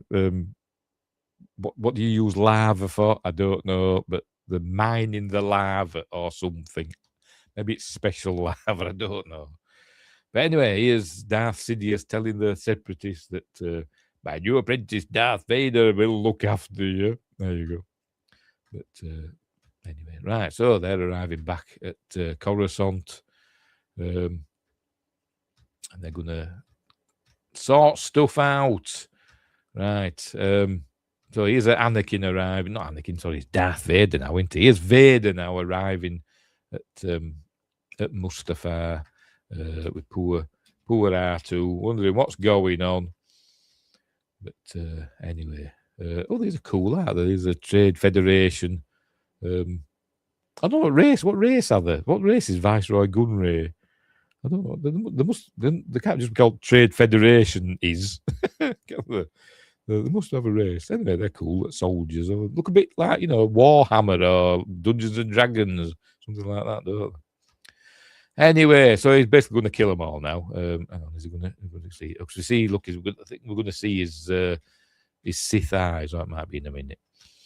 Right, so here we go. Here's Yoda and Obi-Wan just slaughtering clone troopers. Look, he's chopped his arm off. Look, he's got an arm off. Yoda throws his light. I thought lightsabers turned off when you want holding them. But is he using the Force to keep it on? I don't know. He throws his lightsaber there, look, and then pulls it out. Didn't think he could do that. It's Yoda. He can do anything. Anyway, so they're getting in. They're going to try and turn off the that signal. Meanwhile, in the Senate, there's Jar Jar again. Look, are we going to see any other interesting aliens in the background? Don't know. We're going to see Palpatine essentially declare himself emperor. But anyway, they've arrived at the Jedi Temple, seeing all the dead Jedi, including the younglings. So they're going to go down to the records department. Oh, well, it's the records department and where the signal's being sent from. But anyway, here he is. Look, this is the Jedi have tried killing him, and it's left him, the attempt on his life has left him scarred and deformed. But anyway, the Republic will be reorganized into the First Galactic Empire. Yay! Everybody's happy. Meanwhile, on Mustafar, Anakin's just wiping out people. There we go. Taking them all out. We're going to see. There we go. He's got his Sith eyes. Look. Oh, no. There's the Techno Union guy there at the back. Is he going to get him? I imagine so. Well, they just him left. It looks like it. So here he is, look. Here we are. This is when Liberty falls. Will be reorganized into the First Galactic Empire. Dun, dun, dun. For a safe and, what is it? Secure society. Right, so there you go. This is how Liberty falls, the thunderous applause. And I think it's a not very subtle little nod in it to essentially George W. Bush in it, after 9/11 and all that. You're either with us or with the terrorists. It's like a little nod to that, I suppose. Very black and white, good and bad, no grey in between. But yeah, that's Sith dealing absolutes. So it's kind of saying George W. Bush is a Sith, I suppose. Anyway, the arm of my chair has just decided to fall apart. Anyway, never mind. Right, so here he is taking out Newt Gunray finally after 3 films. There we go. The war is over. We're supposed to be safe. Oh, Lord Sidious promised us peace. Finally. Couldn't get him through the court, so they got him through the lightsaber. Anyway. Right, so there you go. He stopped the signal, but now he wants to go and check the records. Is there something he needs to check? And he sees Anakin becoming Darth Vader and then taking out the younglings. There he is. There he is, taking out the younglings. There we go. There. Well, you have done well, my new apprentice. We would take W back in a heartbeat. What's he doing these days, George W. Bush? Probably, I don't know, eating turkey club sandwiches somewhere, I imagine. That's another Robot Chicken reference.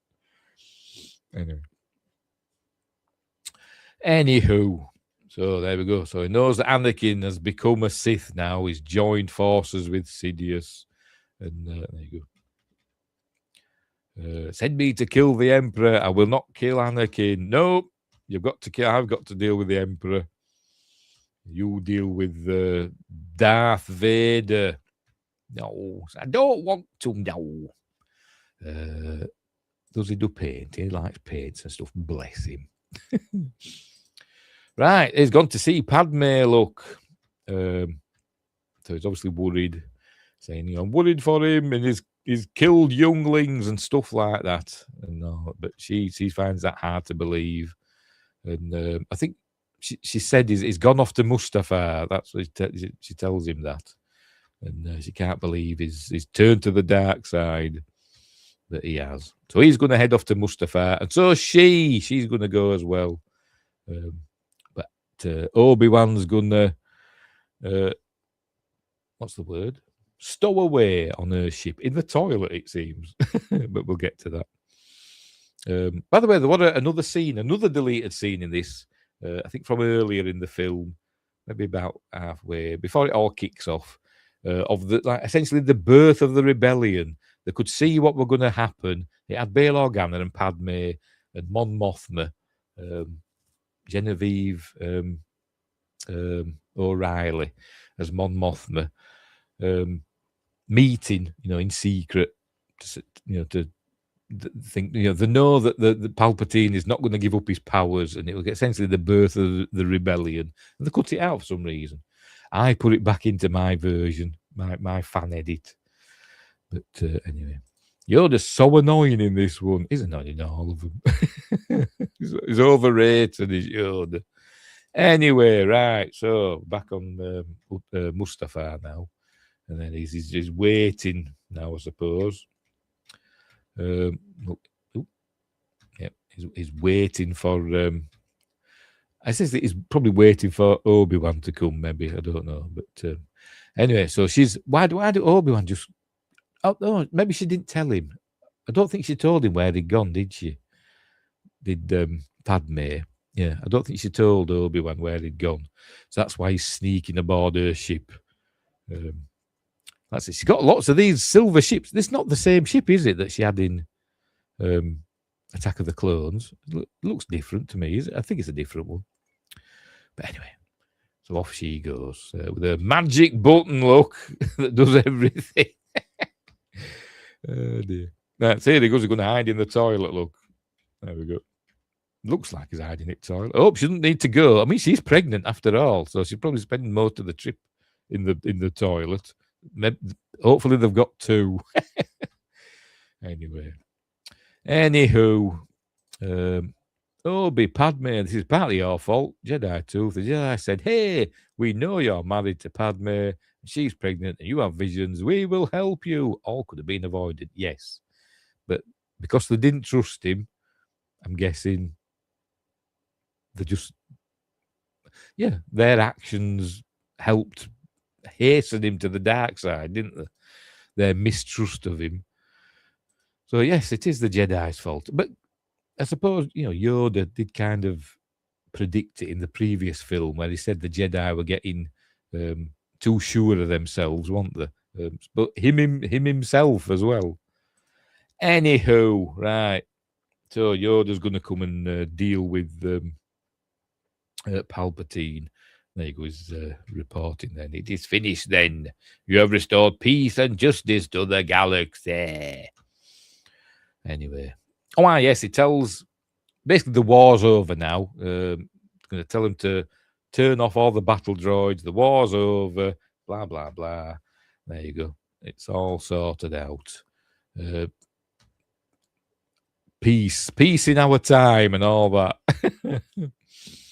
And there's stupid rules also. No attachments. Yes, that didn't help, did it? But I said the Jedi just rely on taking young children from their parents at a very young age, don't they? To fill their ranks. Anyway. Right, here she comes then. Here she is arriving on Mustafar. Here she is. Meets with her.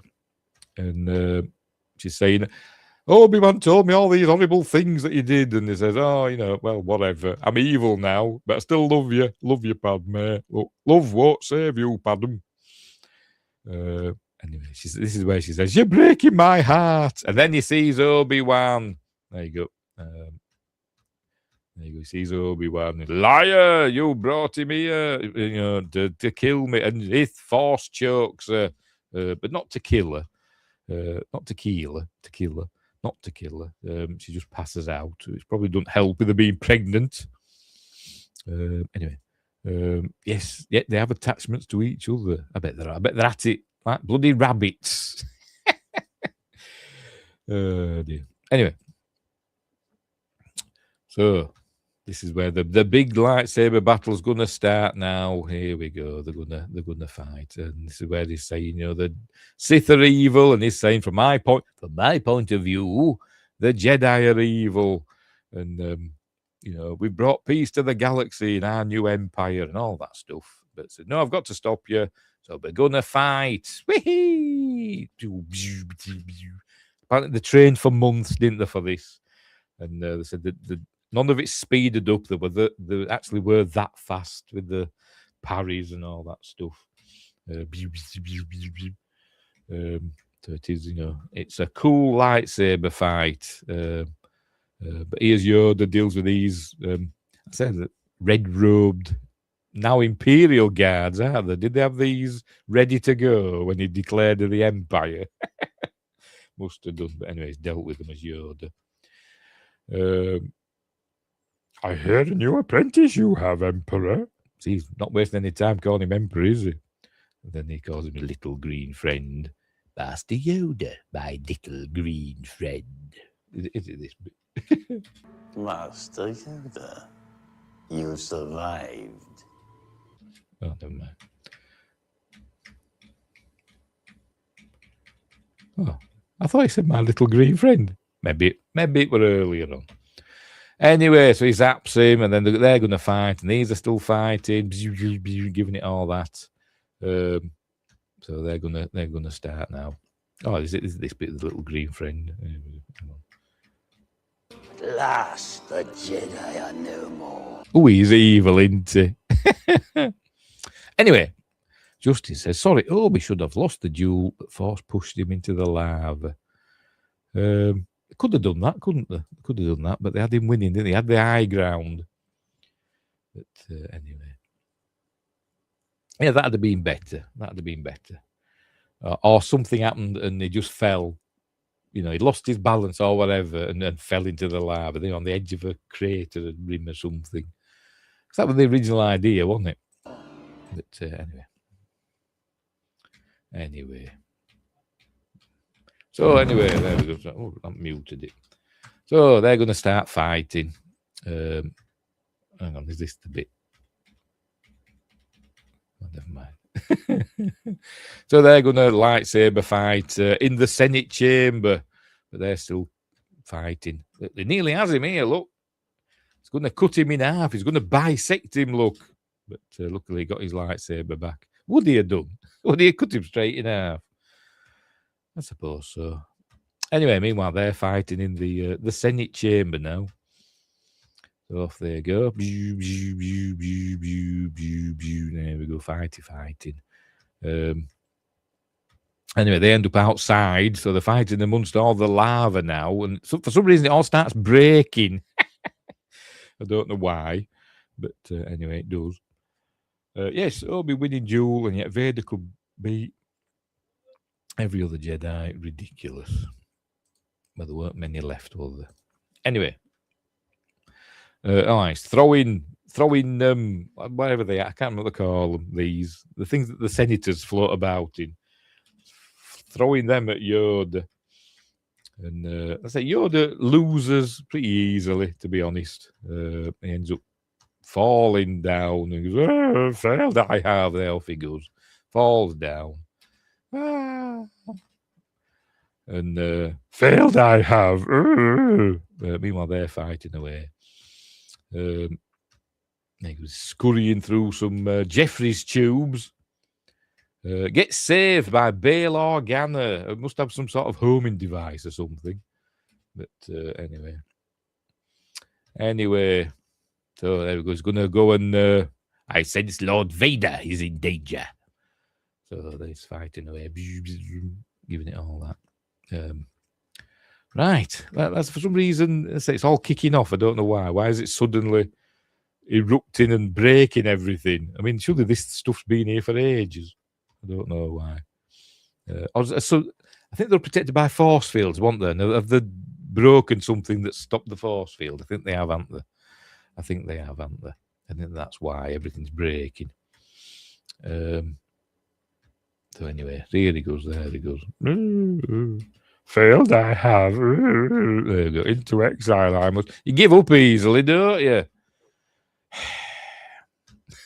Anyway, he knows in 20 years, the son of Vader, the son of Skywalker, will emerge to save the galaxy. Anyway, Justin says, yeah, the final battles, the open were meh. Overall, love the film. Doesn't sound like it, Justin. Yes, the shields are down. Yes, I think we saw earlier on that them big things in the lab did have like a blue glow around them, didn't they? So yeah, somehow they've broken something with the lightsabers, haven't they? And the shields have gone down. Anyway, here we are. So they're fighting away. It goes on a bit too long, I must admit, I think. And this bit as well is a bit unnecessary. They're floating on these little things. The skin would be melting off, wouldn't it, on this lava? But I'm sure Jedi can use the Force to protect themselves from the oppressive heat. And yeah, look, still fighting. Look. They're still fighting, but then he's going to have the high ground in a minute. Any second now. There he is. He got the high ground now. It's over, Anakin. I have the high ground. What? But he does try it. Look, he does. Just chops his arms and legs off. And he rolls down. So now he's called Bob. He's turned him into. He's a nugget now, into. And now he just leaves him to die. Steals his lightsaber and leaves him to die. After he says, "You were my brother. I loved you. You were the chosen one." But just basically shouts at him, steals his lightsaber in what's obviously, a pickup shot, in it, where they thought, oh, hang on, Obi-Wan's got to have Anakin's lightsaber for episode 4. Because I bet George Lucas didn't think of it. And somebody, another script supervisor, somebody said, we'll have to do a scene. And George went, oh, yeah, fair enough. So I bet these aren't Ewan McGregor's feet. And I bet it wasn't his hand either, but it was sort of standing. But so he takes the lightsaber, just steals his lightsaber, and then he shouts, "I hate you, because you chopped my arms and legs off." And but you see, look, his full Sith eyes, look, he's full Darth Vader now. We haven't to feel any pity for him. But anyway, so he's, I'll just leave you to that. Oh, and he sets on fire now, so you can hear him screaming, and don't try and put him out. Why don't you use a force heal on him? That hasn't been invented yet. No, I can't watch my best friend burning to death. I'll go. Anyway, so off they go now. She's unconscious. She's going to die of a broken heart or something in a bit. So off they go. And he's not dead. But he's just a bit crispy. Just a bit crispy now. Anyway, luckily, Palpatine arrives, and there he is. There he is. Get him to the medical bay and all that stuff. So they're going to save him and give him a new suit. Justin says, I love this movie, but the battles could have been better. I don't know. I think the lightsaber fight pretty good. It went on a bit too long for me, but it were okay. I like the Obi show. I think it were rubbish. No, it was funny. It was funny, but it shouldn't have been. But Vader should have won that duel in the Obi show. I can't remember. I can't really remember what happened in it, to be honest. Padme, worst death ever. Yeah. Died of a broken heart. She's lost the will to live. What is this? The Dark Ages? Anyway, so there we go. So he's going to deal with Anakin, with Darth Vader now. Anyway, meanwhile, we're in an asteroid field. Yay! Are they Ugnaughts? I don't know. But anyway, some of these space suits. Right, so they brought her there, and it's raining now. Look on Coruscant because evil is in charge. It's raining. So they brought bringing Vader back, and looks in thunder and lightning. Look, it's supposed to be like Frankenstein, isn't it? Meanwhile, she's having two twins. Look, we're losing her. She's lost the will to live. But you've got to save the babies. Twins! And now baby Leia can now remember what her real mother were like in a bit. But anyway, right, so here we go. So where they're sticking the... giving him new legs, making him taller as well, I imagine, because Darth Vader was supposed to be like 7 feet tall or whatever, wasn't he? Obviously, Anakin Skywalker's not 7 feet tall, so imagine they're giving him longer legs than he had before. I know you can't question Lucas Star Wars. I question always. Yes, I always question George Lucas and the decisions he makes. But anyway, so they're sorting him out, and she's having her kids. She's woken up now. She seems fine. But anyway, there we go. One kid out. Oh, it's Luke. Call that one Luke. Why? Dunno. But we're just calling him Luke. And we call the other one Leia because we're doing a bit of... I forgot the phrase. They both got to have the same letter. There was a third child, Rey Skywalker. Anyway. Abuba. Oh, for God's sake, George, for crying out loud. Anyway, she has the other one. It's a girl, Leia. We'll call her Leia. And now Leia's looking at her and saying, oh, I can remember my mother. She was very beautiful, but sad. And then she died when I was like 30 seconds old. Obviously, she's got the Force, hasn't she? So obviously, Force babies can remember everything from birth, like Harry Kim in Voyager. He can remember being in the womb, apparently. But anyway. Right, so here we go. They've got the costume on him. What's his face? Hayden Christensen fought to be in the costume. He didn't want like a stand-in to be Darth Vader. He wanted to be in the costume. So here we are. They're sticking the thing on. Here we go. I do like it. I must admit. He becomes the Vader we all know now, doesn't he?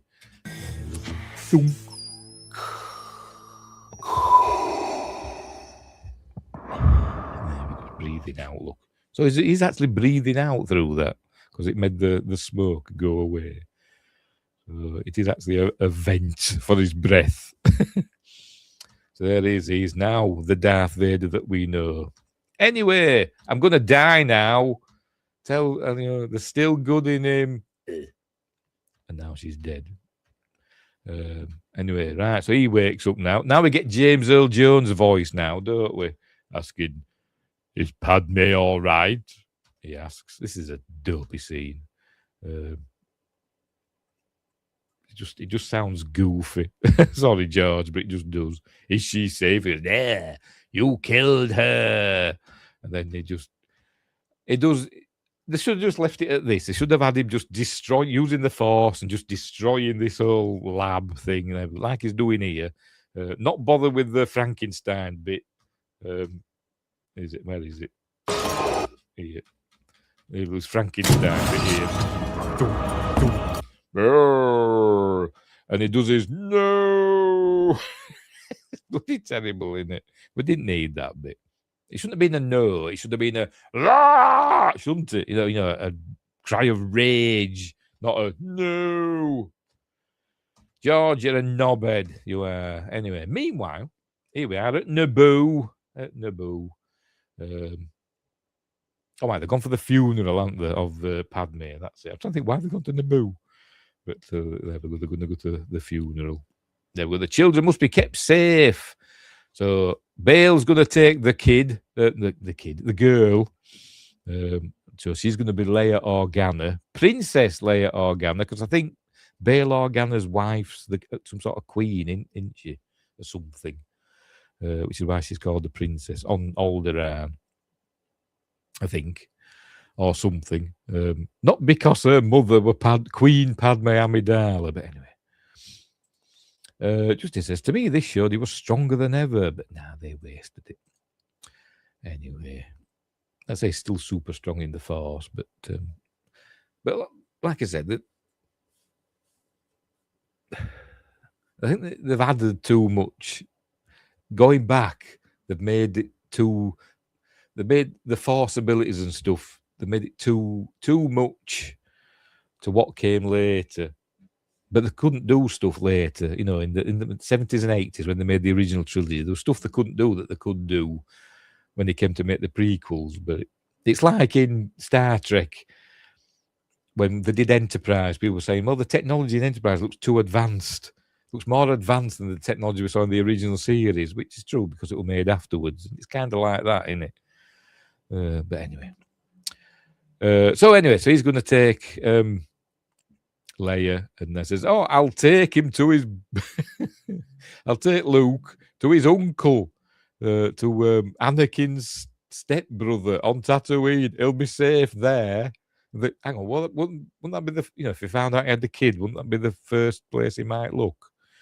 Or what if Vader decides to get rid of all his family, cut ties and everything, just get rid of every connection? What if he just goes and kills all, Owen Lars and Beru and all that, and Klieg if he's still knocking about? No, he'll be fine. I will keep an eye on him until I need to go running after little child Leia as she's running away from that singer or whatever, that musician. God, it was rubbish. Anyway, so that's what they're gonna do. There we go. To Tatooine, to his family, send him. I think what? Well, the first place they'd look. No, it wouldn't. We're not even going to change his name. It's still going to be Luke Skywalker. Oh dear. Hide in plain sight. Oh, and as well, so we're going to learn that he's going to learn how to become one with the Force, because that's what Qui-Gon did. Qui-Gon's going to teach him, and we saw Qui-Gon, the Force ghost of Qui-Gon. Excuse me. At the end of the Obi-Wan Kenobi series, didn't we? Anyway, there we go. Your real master, Qui-Gon.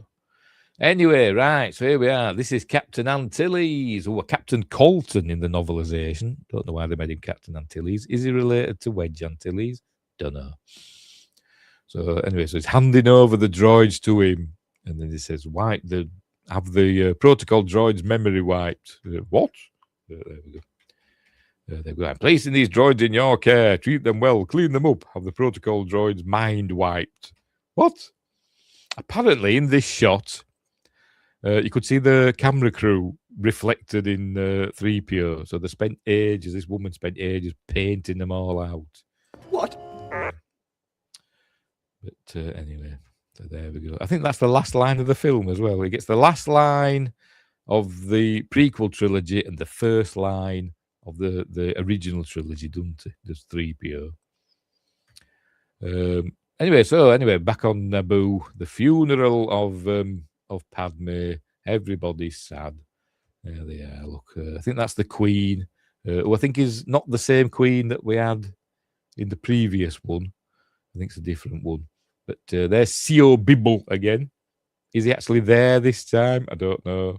In the previous film, he was filmed against a blue screen or whatever. He was unavailable, wasn't he? So they filmed him against a blue screen and comped him into his scenes. They've probably done the same again, I imagine. But anyway, so here we go. So they're all sad. Look, she's still got the thing that Anakin gave her back in episode 1, the Japor snippet, because she still loves him.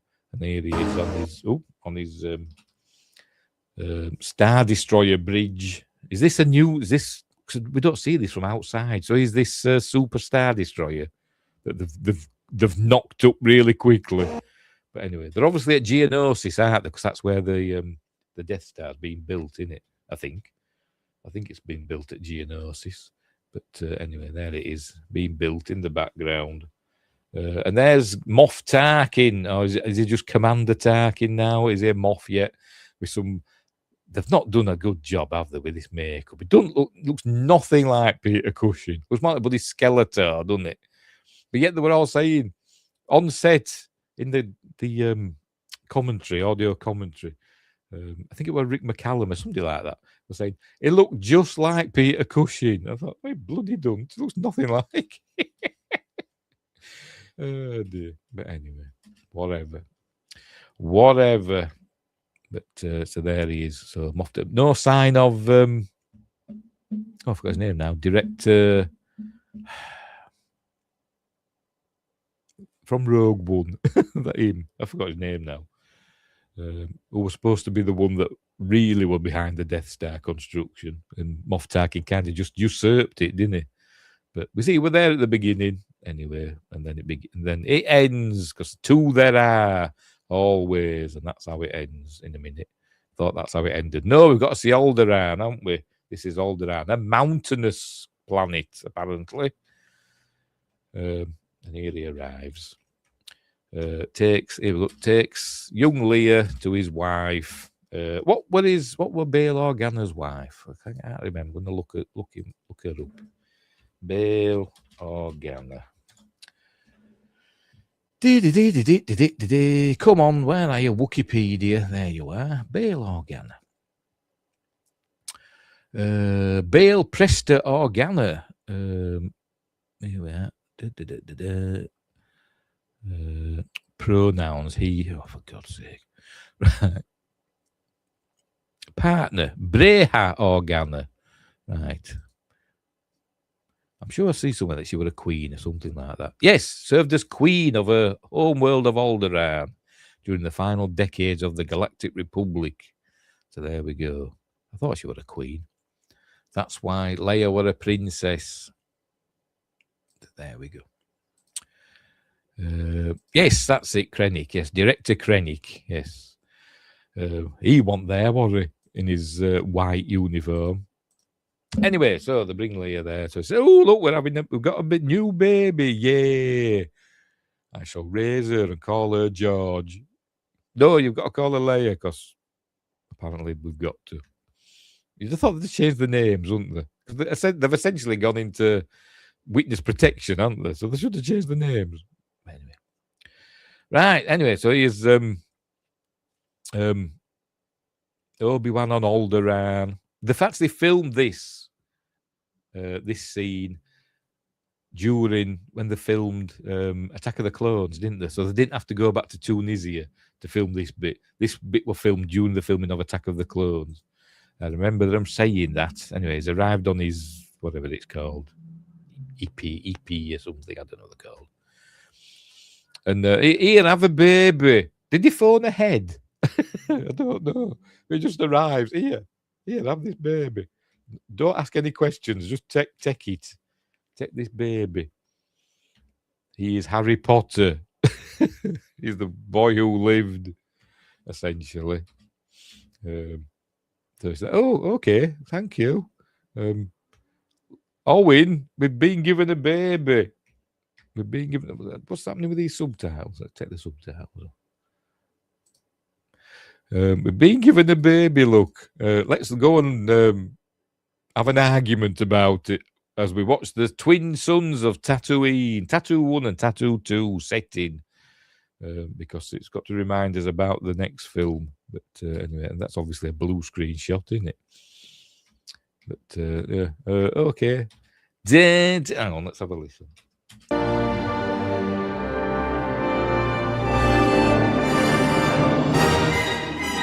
There we go. That's the end of the prequel trilogy, written and directed by George Lucas. He didn't get any help with this one, did he? I can't remember. They had somebody else, didn't they? That Jonathan, somebody or other for Attack of the Clones. He obviously thought, I'm doing this one by myself. So there we go. That's the end.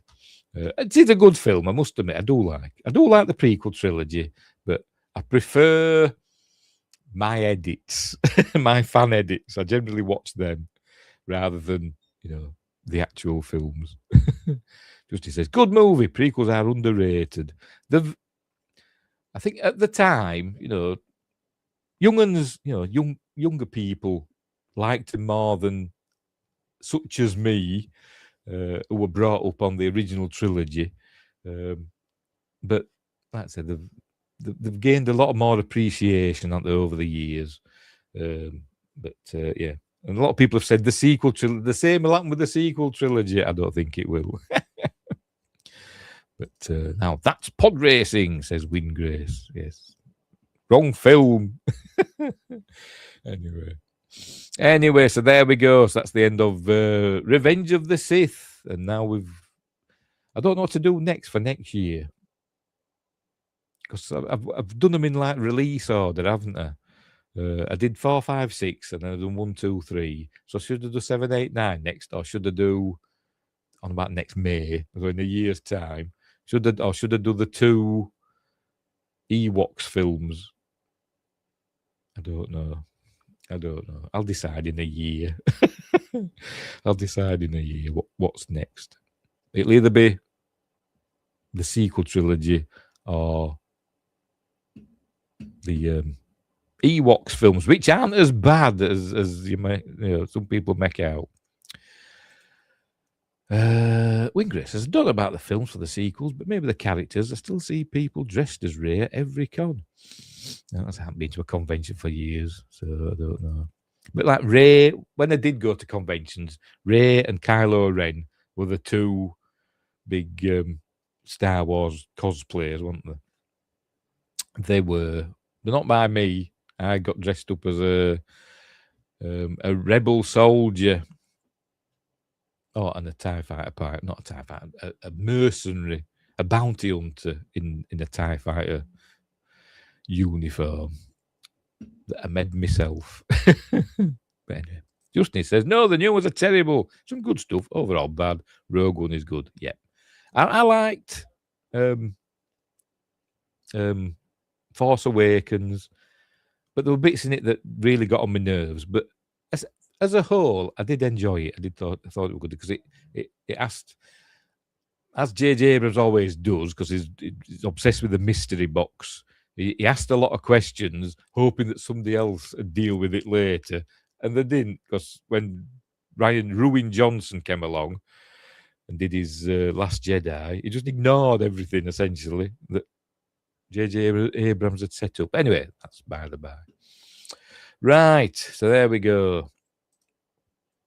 We're done and dusted. Nope, Han died terribly. Worst one.